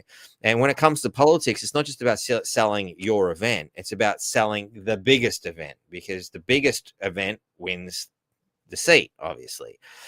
So whatever your sales pitch is, you have to hope that the general public are on board with you. You know, you look at people like Pauline Hanson. She's played a big long game, you know, and she was very unpopular, but she's won over time, and it's been that's a long drawn out thing. You know, again, the leftist movement has been a long time coming. And somewhere along the lines, things got skew if, you know, the leftist construct of we should look after the government, look after the environment. We should stand against the government for all the horrible things they're doing and selling us out to big tech. We should stand against billionaires and all that sort of stuff. Now you should stand against the wrong kind of billionaires because the ones that are funding us are okay. You know, it's amazing how quickly people have been bought off time and time again, you know, and the Greens, I think, are the ultimate example of the modern day buy off, because once upon a time they were a threat to the mining, to the billionaires, and to fundamentally looking after the government. They've managed to brainwash that whole movement, well, not the whole lot, because there's a fracture in that movement that I can see, where those who still care about the environment are not buying in. And those who have gone, fuck it, there's actually more money by putting up wind farms and solar farms and not fighting that. We get funded, you know, to be protesters if we do this. Yeah. You know, they got bought off. And all they have to do is say climate change, and it justifies whatever stupidity they've got. They've managed to convince people who should care about the environment that strip mining the earth is a good idea. It's the ultimate con job. That's taking the Freud subconscious thing, wrapping it in a ball of fear and rolling it down the street. It's an amazing mind job. Yes. So now you wrap that up and go, all right, so how do we get the other side? Well, we promote the conspiracy theory concept. Q. We tell them the aliens are landing. We give them a whole bunch of false information through various other forms that claim to be channeling. You can't prove that. You just have to believe that it's happening. You know, some guy lies there on the ground. Oh, yes, and the aliens are speaking to me now. You know, ultimate con job, you know, but it appeals to a certain market. And we're grabbing a market that's now desperate because they can see this side of the fence has gone completely wrong. We need to jump ship. We need to go somewhere else. Quick, give them another ship to jump into. Yeah. So this is why you didn't want to hear that idea, because where do you jump? Now you've got to question absolutely everything, even those who pretend to be your friends. Maybe I got a big check in the mail last week, and my whole purpose here today is to fuck with your mind and completely destroy you. You don't know. I can tell you, I wish I had a job. I wouldn't be drinking Captain Morgan's if that was the case. I'd be drinking something a lot nicer. But maybe I'm smart enough to know that I should say that to you.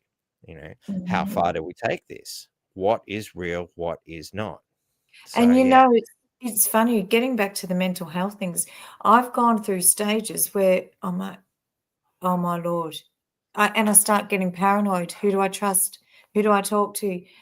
And I actually have gone through that, and I have to really pull myself in and just say, come on, Donna, stop it. Stop it. Trust yourself and everything will be all right. Just trust that feeling, because I've gone through that. And just recently, you know, I've just been through that because I've been trolled pretty badly. And I was, oh my Lord, who do I trust? No, it was scary. It was scary to actually feel that paranoid. Yeah. Yep. I know I've danced with that kind of paranoia myself, you know, especially when you start to break down the walls of your own mind and question absolutely everything, right back down to your own childhood. How much of that was just because somebody told me? How much of what I believe today is because mum told me? How much of that is because a priest told me? How much of that is because I heard it in a classroom? How much of that is because I watched too much Star Wars? You know, how much time do you really think on your own? And have you ever had an original thought? God. Well, no, probably not. That's so true though, isn't it? How do you get an original thought? How do you have one? And if there is some sort of a creator entity, and this is where it's really going to fuck with people, and you're sitting down and you're meditating and, oh, I just had an epiphany. Or did somebody just put something in your head from somewhere else? Did you transmute yourself into a past life and conjure up something that you already thought? Or did the future you transmit that idea back in order to change the outcome of an event in the future? I like that one. Mm. Mm. It's always Because a nice one. Yeah, I like that one. I'm going to stick with that because I'll feel safer then. Because my future you will be looking after me. You'd like to think so. No, that they will be. That's the attitude. That's the way they will be. Of course they are. Because it's suicidal to think otherwise. Yes. Mm. Oh, I love this. It's getting so deep. I love these deep conversations. But here's the kicker to that one. Oh, And God. this is where we start dealing with multiple personality disorder. So one of the jokes I kind of have that makes me laugh, because the only thing I can do with this idea is laugh with it, is the idea that, you know, the God, the universe, entity, the force, whatever it is, the consciousness that binds everything together and created everything, for some reason split itself apart in order to understand itself better. And the first thing that popped into my head the first time I heard that is like, so God's got a multiple personality disorder and has a fractured consciousness. And we're all just a piece of that personality disorder trying to reassemble itself. Oh, I like that too. So we're all God. But the kicker is if one of those personalities doesn't want to reunite. So the idea that we're all God and a part of that fractured consciousness trying to reemerge. Now, if this is happening across the whole universe, hypothetically, and every planet is perhaps having its own little drama, much like ours, you know, the idea is then for the planet to come together as a whole. So one group of fractured personalities can merge back into itself and become one group consciousness once again and start to function as a more highly evolved entity. Now, the other entity's got to convince all the other planets to do the same sort of thing so that they can merge and become bigger entities. But all it takes is one personality to not want to conform. And it will do everything to make sure that it doesn't die because it perceives that unity as a form of death. It loses its individuality. The personality ceases to exist, or does it?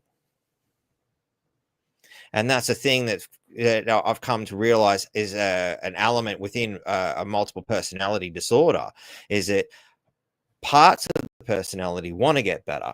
Other parts of the personality don't want to get better. The parts that don't will threaten the ones that do.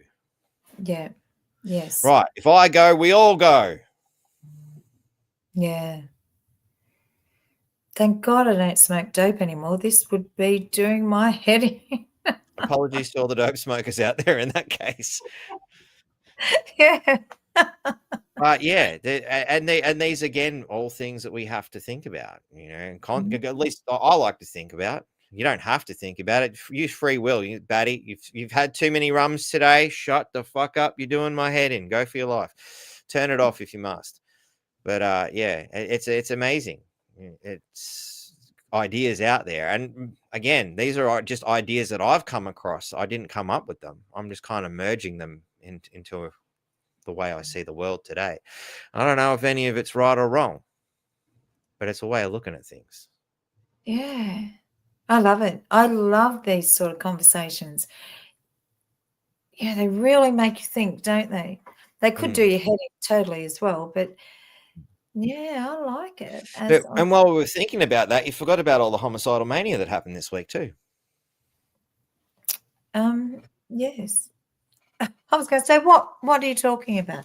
But yes, there's been quite a few, hasn't there? How many Easy to stashes? distract yourself. Sorry? How many I got a bar stashes? fridge under here. Oh. Oh, geez, you might drive me to drink. It's been said that I do have that effect on people sometimes. Yeah, no, I won't drink. I do enjoy a good philosophical session. And ever heard the Monty Python's Philosopher's Song? Maybe. Sing it. There's a challenge. I haven't heard it in a long time. Give me a second there. Have another drink. You'll be right. Emmanuel Kant was a real pissant. He was very rarely stable. Heidegger was a boozy beggar. You could think you under the table. David Hume could outconsume William Friedrich Hegel. And Wittgenstein was a beery swine who was just a sloshed Schlegel. And Socrates himself is particularly missed. And then there's a second verse, but I can't remember the rest. Well done. But it goes along the same sort of lines. But yeah, that's not bad. I haven't done that in about 20 years. Oh, But this yeah, has been. nothing like a couple of drinks or some other substance abuse, perhaps, from time to time to change your perspective and then contemplate it. Mm. When used wisely. Pardon? When used wisely. When used wisely. Some people use it to watch cartoons and laugh themselves into a stupor. I kind of use things to alter my perception of reality and contemplate it. Yeah. Yeah. Well, I think I did because like I said to you, I haven't had a drink for 18 years, but I think all the drinking I did before that just helps me merge into these conversations anyway. I don't need to have a drink. I don't need to do anything because I think my brain's stuffed anyway. So it's always drunk. Or lubricated, perhaps. There you go. There you go. I mean, at the end of the day, I just need a drink these days. That's enough. Once upon a time, dislodged the perspective with a great many different things, but those days are long past. And, they were useful tools at the time. Yeah, and I think that's the way things should be perceived. And sometimes you just need a tool. Yeah. There was no podcasts back then. No. Thank you, Sonny Cat. Tips to that.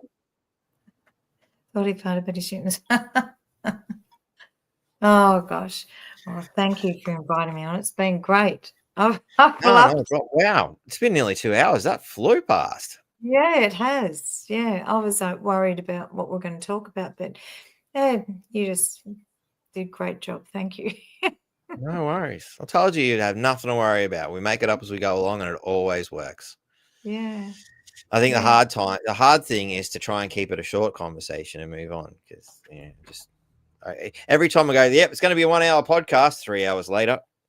So I didn't jinx us this time. I thought we'll just let it happen, but we should probably look at winding things up. It's getting, towards the midnight hour, as Billy Idol would say.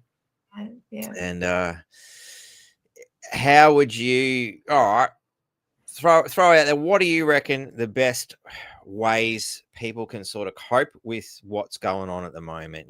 So I mean, obviously we started with a bit of meditation and breath work and that sort of stuff, but what do you think suggestions for people, not solutions? We're not therapists. We can't help you other than what we do right now. I hope that everything we've said and discussed today has not scared the absolute living shit out of you and perhaps hopefully inspired some thought and some warm happy joy feelings in us all. But what are some ideas or things that you yourself have worked on to help you get through these dark and troubling times? I think being aware of your thoughts, because you can often just be walking around and you've got all this negative stuff going through your mind.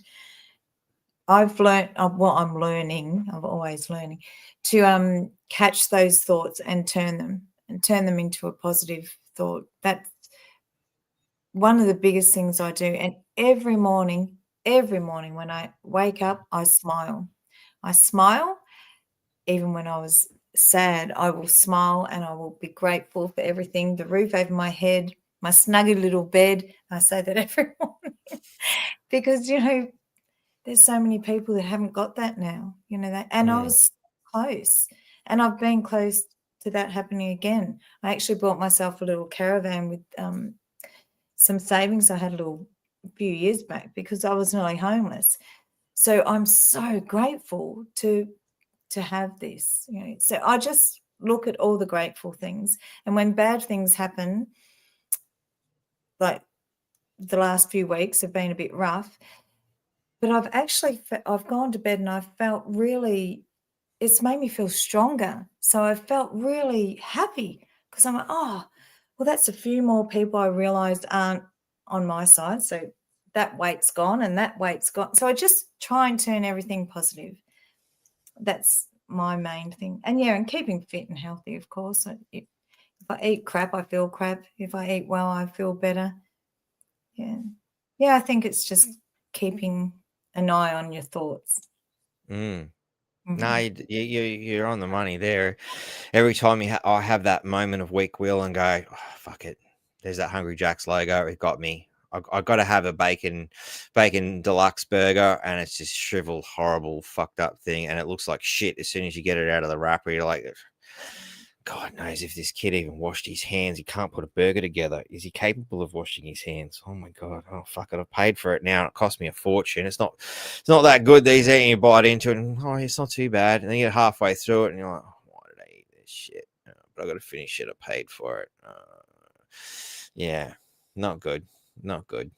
I can't even go to McDonald's anymore. I've completely weaned myself of that. If I go into the car park, I feel sick. So that's a good start.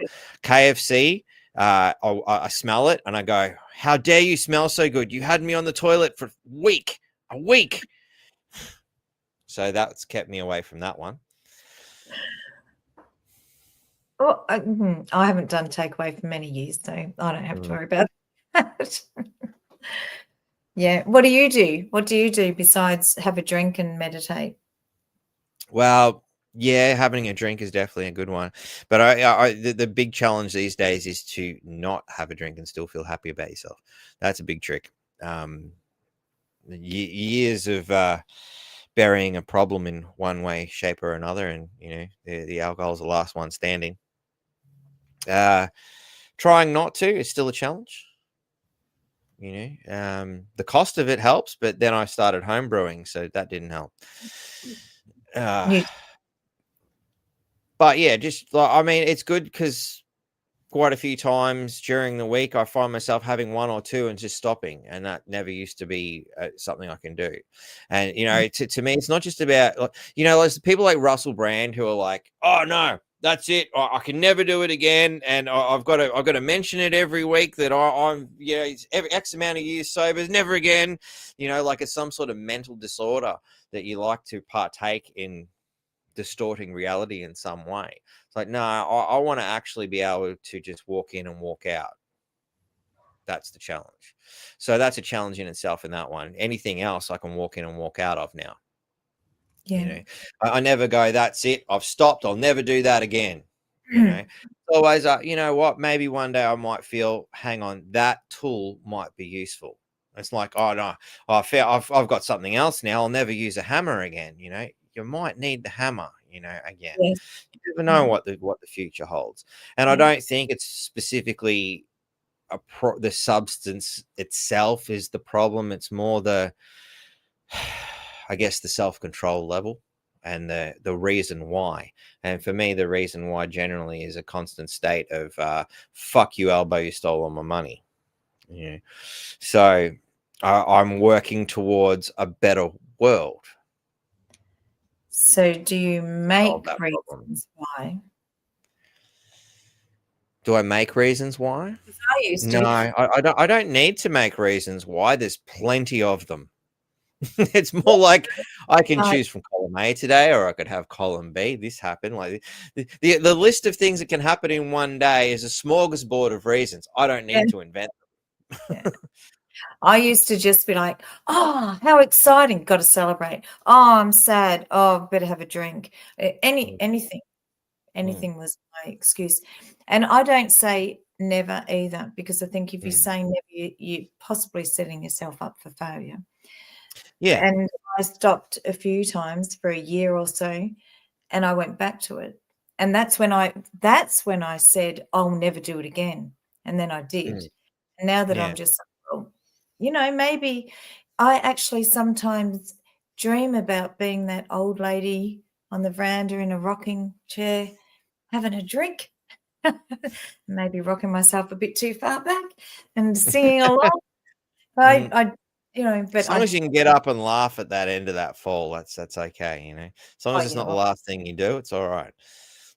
Yeah, no, I always laugh at my little mishaps. You've got to, don't you? You've got Oh to. yeah, Yeah. got to laugh. You know, I got through the embarrassment of completely ballsing up the beginning of this podcast, so it's all right. Yeah. You know? I was in the background going, no. I would have seen a head shaking there, but you know, I can't believe I made such a monumental mistake. It just anyway. You thought you were having one of the Anyway, girls on. yeah, I did. I honestly did. Like, I could have sworn I seen you like on one of. Were you on one of their podcasts, perhaps? No. Just got myself completely wide wrong. No. Yep, that might be a good opportunity to say, yeah, time to stop drinking so much. Maybe Amber and I were years ago. Oh, I can't remember. I don't know. I don't know. Yeah. Anyway. Thank you, I Terry. think the thing is to have good chats like this. I think that's really, really healthy. You know, because a lot of us, I've found a lot of us are just like this, and I mean, don't want to socialize, don't want to go out, because I personally don't want to go out. But these make me feel really happy again. So it's connection, isn't it? Yeah. This is a therapy into itself. Quite right. Yes. Just having a yarn, you know, someone I just met the other week, you know, completely misidentified, and then had a wonderful conversation anyway. And yeah. Yeah, it's good. It's good. So thank you. Thank you again. Oh, my pleasure. And I hope this has helped people, you know, even though I don't know that Trish. Oh, sorry, I forgot to give Trish the thumbs up.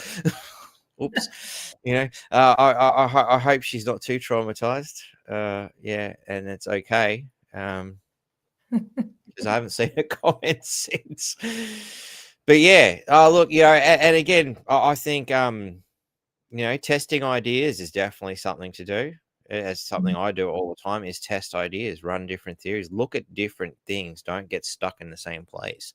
You know, don't always go back to the same podcast or the same things. You know, branch out, try different ideas on. You know, it's like trying on a different pair of pants. Every now and then you might find one that fits.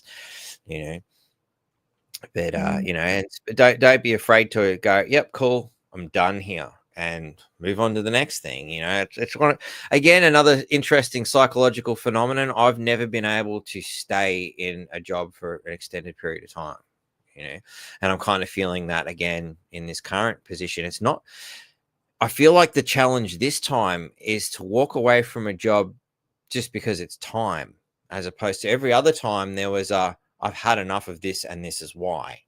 This is more of a, it's time to move on. And I can't find a justification or a reason to crack the shits and walk out. Yeah. You know, it's not a bad place. There's not any real reason to do it. It's just, I feel it's time to move on. Yeah. Much like packing up my whole fucking life and moving from Victoria to North Queensland. It was, okay, that's the time to do it. Yeah, I used to live in Afghanistan. In France? No, Afghanistan. Oh, Dandenong. Afghanistan. Yeah, Dandenong. No. Dictator Dan's Afghanistan. Afghanistan. All right, so many different ways you can describe Victoria. You know, the communist wasteland formerly known as Victoria. You know, it's another one that springs to mind. It depends on what mood I'm in as to which one pops into my head. I can't think of them all right now, but I left there 8 years ago. I just, honestly, it was the weather and the overcrowding. Couldn't deal with it. You know, when I was a kid, you could cross the street. Now you got to take a packed lunch and wait for a gap.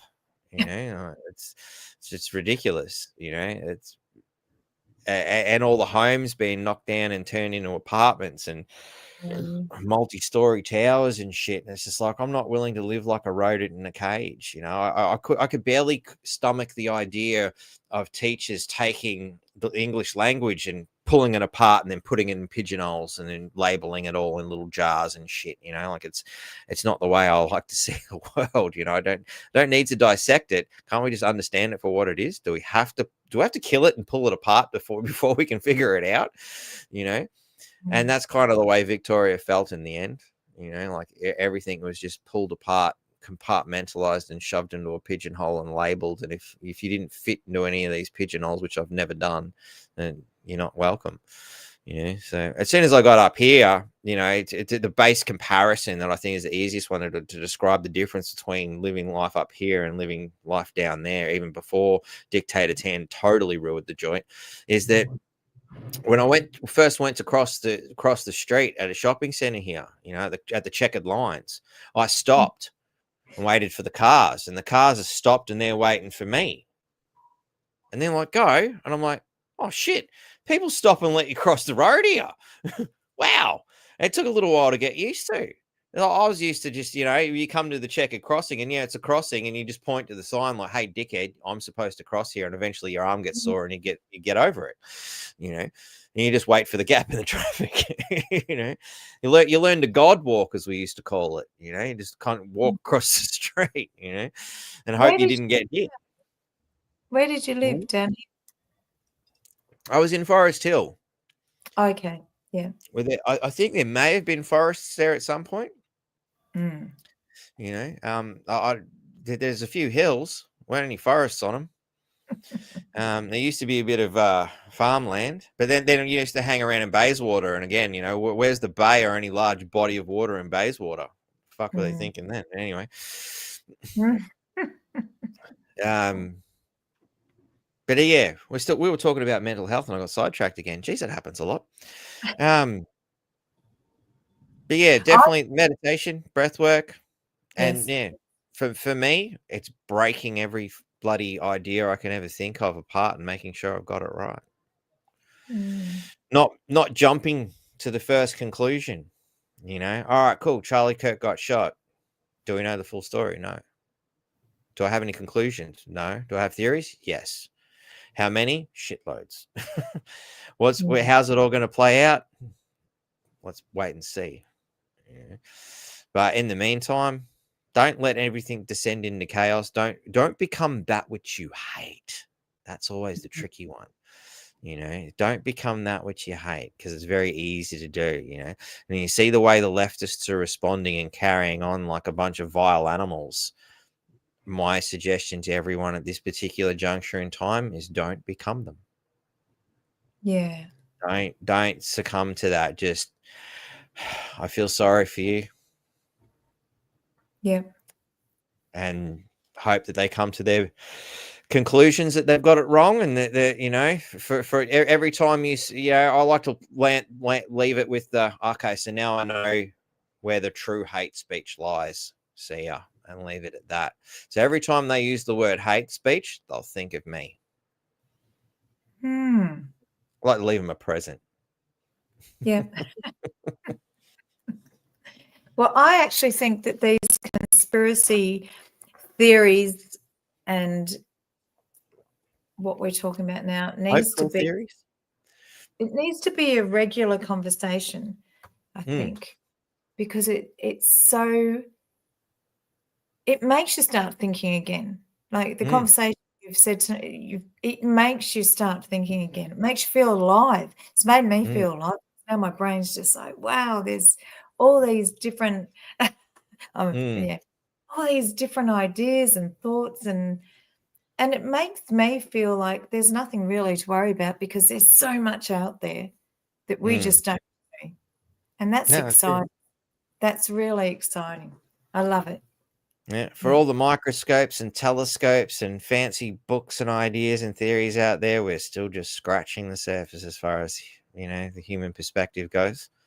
Yeah. And sadly, the human perspective has been kept in a cage and multiple layers of a cage. And like I said, dissecting my own mind. Was it mother's thoughts? Was it father's thoughts? Was it a teacher's thoughts? Was it an aunt's thoughts? Was it grandma's thoughts? Whose thoughts shaped that? What was it that happened to me that made me this way? But that gives you the power back, doesn't it? Yeah, it does, because you start to realize, okay, I was thinking this at this time when someone changed my mind. Now, was that a good thing or a bad thing? And particularly, I reach out to some people, and some I know well and some I probably never met. But if you find yourself stuck, because I used to be stuck, and I see a lot of people who are still stuck. 20 years may have passed, 10 minutes may have passed, but it's very easy to get stuck in a time. And I think one of the best examples I've seen of it in story form was the character Commander Cisco at the beginning of Deep Space Nine, who is stuck in his own personal trauma and the death of his wife, and he goes into the wormhole, meets the out of time wormhole aliens, or prophets as the Bajorans call them. Again, another idea of a fractured concept. Do we look at science? Do we look at faith? But it means the same thing. Where do we go? It doesn't matter what you call them, they are what they are. But Cisco meets these wormhole aliens, for lack of a better term, and they dance through his mind, and they keep bringing him back to that traumatic moment. And he's like, why do you keep bringing me here? I don't want to be here. I don't want to be here. And they keep saying, but you exist here. And they don't live in time. They don't understand the concept of linear time, because they are an evolved being, or evolved in a different way to us. So the idea of time and space isn't linear. They see the beginning and the end. And he finds himself explaining the value of that linear concept through baseball, where you don't know the outcome, and that's what makes it exciting. Oh, so you value your linear thing. Okay, well, we better not tell you certain things then, realizing that in order for the linear game to play out, you can't see the future, But then they keep bringing him back. So, but why do you exist here then? So even though you're living in a linear time, when a huge trauma perhaps is transpired in the past, whether and particularly when you're not facing it, you find yourself trapped in that moment. And in a lot of ways, you'll do things to make sure that time and things around you don't change, because you're still stuck there. You haven't dealt with that. You can't move on. You can't evolve until you face that demon. It's not an easy thing to do. Guarantee it's not an easy thing to do, especially the longer you leave it. But the sooner you can find a way to face it, whatever you need to do, face that demon and keep moving, because it becomes a bigger and bigger anchor. So if we look at it like all your beliefs are possibly somebody else's thoughts and words, then we've got a clear slate. So we can start all over again with new ideas. And you're not so susceptible to outside influences, because I can identify all the ones that have affected you in the past. So when they come up again, you can see it and deflect it. That's not my thought anyway. That was their thought. Or someone's thought.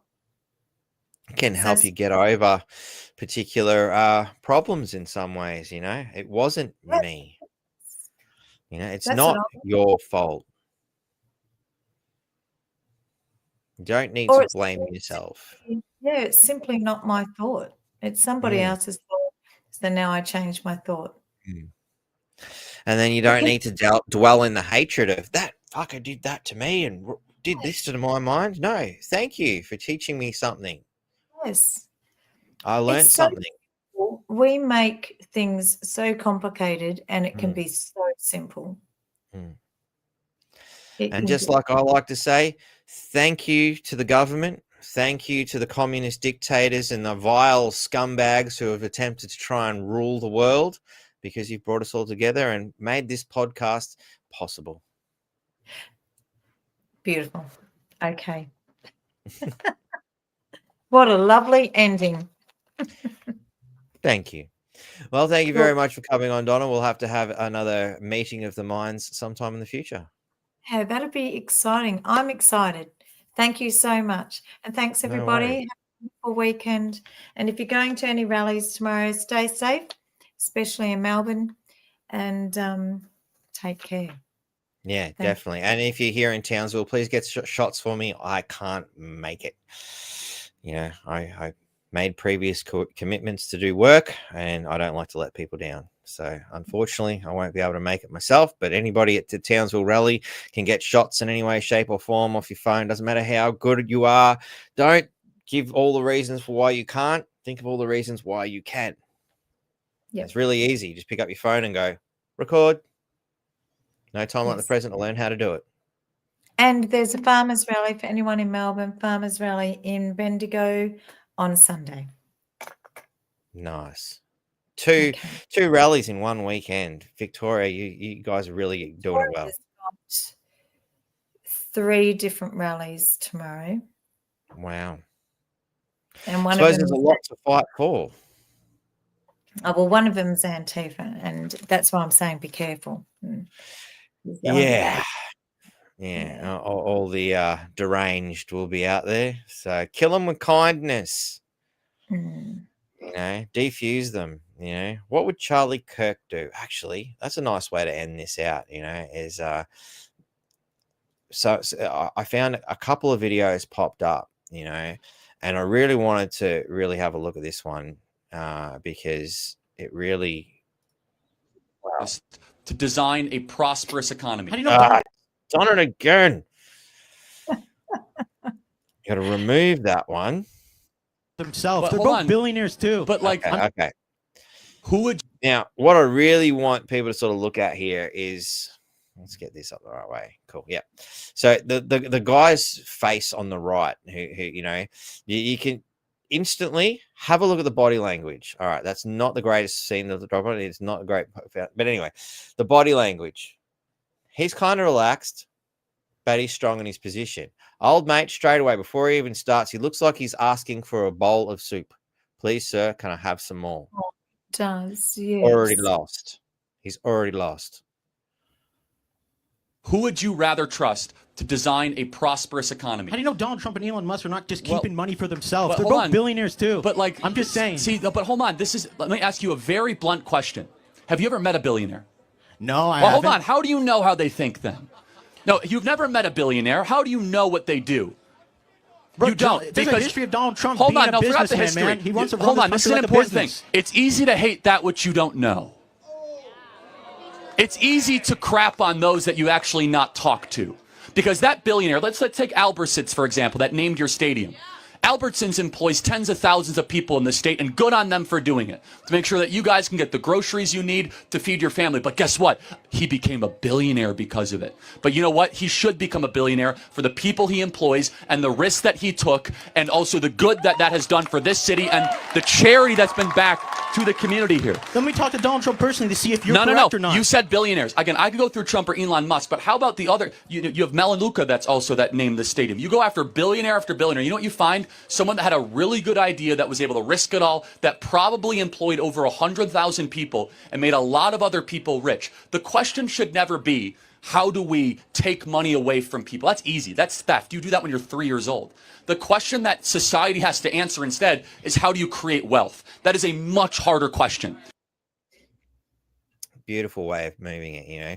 Why hate the guy who's figured the system out? We should be teaching people how the system can work for everybody, which is, you know, vastly different, because from that communist point of view is we should take from those who have and give to those who don't. And as Robert Kiyosaki points out, well, there's always going to be poor people because they have poor thinking. So we need to enhance quality thinking. Yes. Simple stuff, you know. Yeah. But this is the other one from Charlie Kirk. And, you know, honor the memory here, because this, I am still flabbergasted that this is even a fucking question we have to ask in the supposedly evolved world we live in. But let's have a look at it anyway. It's a person who believes they're a woman. No, but that's not a definition. What objectively is a woman? It's a woman. No, what is that? A woman. Give me a definition. Just anyone who believes they're a woman. No, but what is that? That's circular reasoning. What is a woman without using the word woman in the answer? Can you? Now, watch the way she breathes. Answer that question or no? It's just a person who believes they're a woman. I mean, what's wrong with that? Okay. You can't answer you can't use the word woman in your answer. And you see the fiddling in the pockets, the tremor in the voice. Yeah, I've yeah. bitten off more than I can chew, and I have no idea what I'm talking about. Oh my God. I so thought I had this, but I realized I know nothing. Yes. Poor Yeah. woman. Absolutely shattering moment. I hope it actually woke her up and she realized something about herself.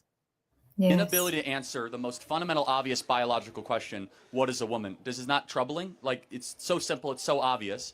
And I guess the question is, when is womanhood then achieved?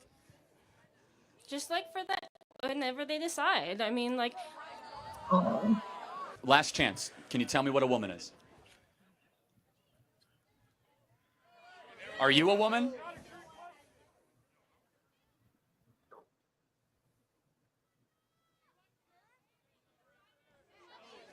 why are you so hateful? Thank God, the defense mechanism. I asked you what a woman was. That's not hateful. I gave you the definition. Thank Like you for your got- time.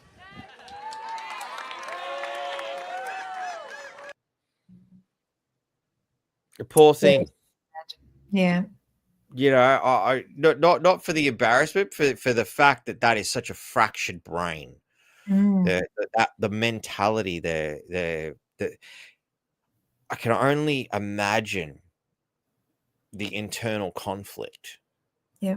And she has to deal with that inescapable reality that she's got no idea what she herself is. Now, Donna, I can't help but be curious. I'm pretty confident you're a woman, but I wouldn't want to assume your gender. Not Can you assume. please explain what a woman is?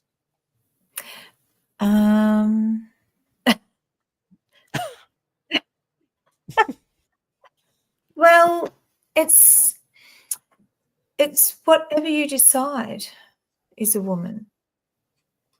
Really? Yeah. Yeah. You could be a woman. I'm going kindergarten cop. Boys have a penis, girls have a vagina. Yeah, okay, thanks. There's always a movie quote. I didn't have it on. I should have had it on cue. You know. Yes, yes, I agree. And I know we're running out of time, but I've always, well, mainly homeschooled, but my oldest daughter's gone back to school and now has pronouns as friends. And I go, honey, a pronoun belongs in a book or in a library. It's not a person. But she's got to the stage, she knows that, she's aware of that, but she's like, Mum, you've just got to respect them. I said, well, are they respecting having to make us lie to make them feel better? Yeah, exactly. And that's the thing, you know, we're expected to cater to a mental illness. That is not helping them. That is making it worse. That's throwing fuel on the fire. You know, I never thought it was mental illness.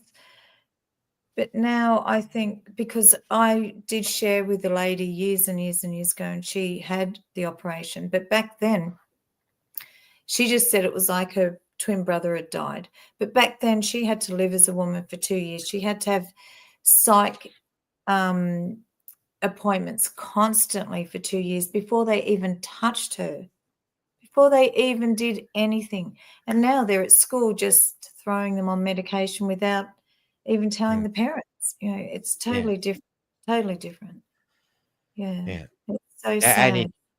It is, especially at you know, that age, to sit there and tell us they care about children while they do these things. You know, we all need a digital ID to access the internet because we care about children. Yeah, righto.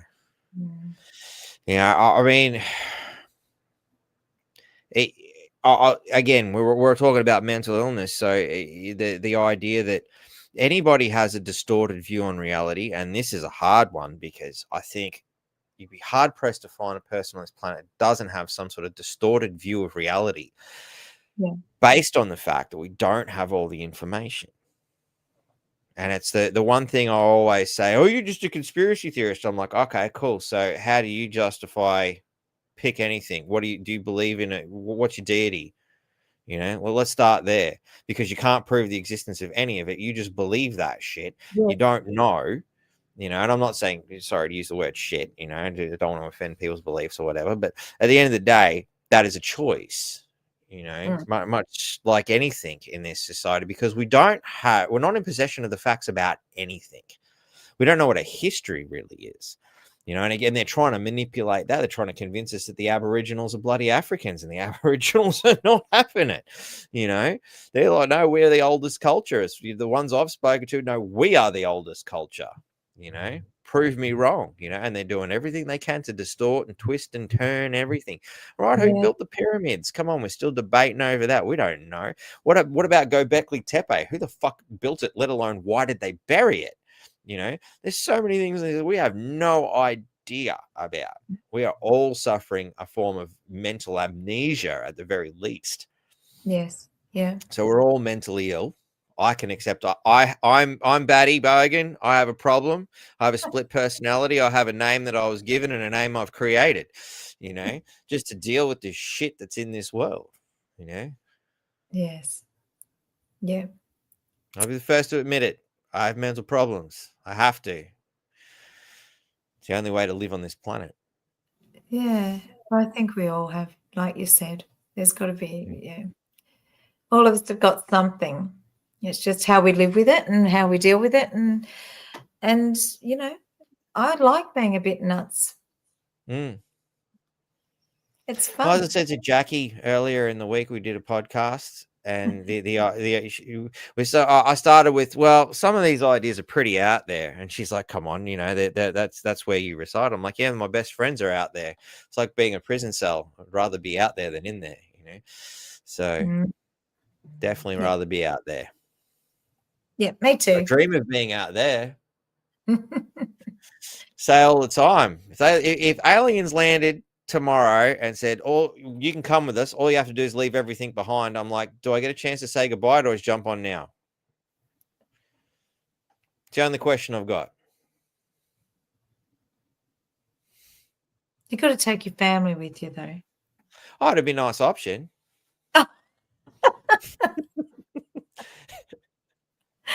Yeah, that'd be nice. Take what I can get. Take what I can get. Beggars can't be choosers. Right.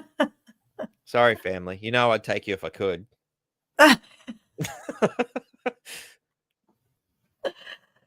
Where does my family end? There's just so many beautiful, wonderful people that I have on the podcast. So many beautiful, wonderful people watching here, you know, that are watching here live, not to mention all the others that will watch this, you know, in the future. You know, so, you know, we're all family in some way, shape, or form. Who do you choose? Yeah. Who wants to come? Who wouldn't? Is there anybody that wouldn't? No, not me. I'd go. Yeah. As long as I could get back if it was no good there, because, you know, if it's worse than here, I want to be one-way ticket. You got to choose now. Oh, yeah, right. I said the only question is, do I get to say goodbye? Do I have to get on now? I don't want to miss this boat. I didn't even consider coming back. That's not even a thought. All right. All right. Well, thank you very much. It's been a wonderful conversation. Yeah, thank you all for watching. And Yes. we'll see you next time. Okay. Good night. Good night.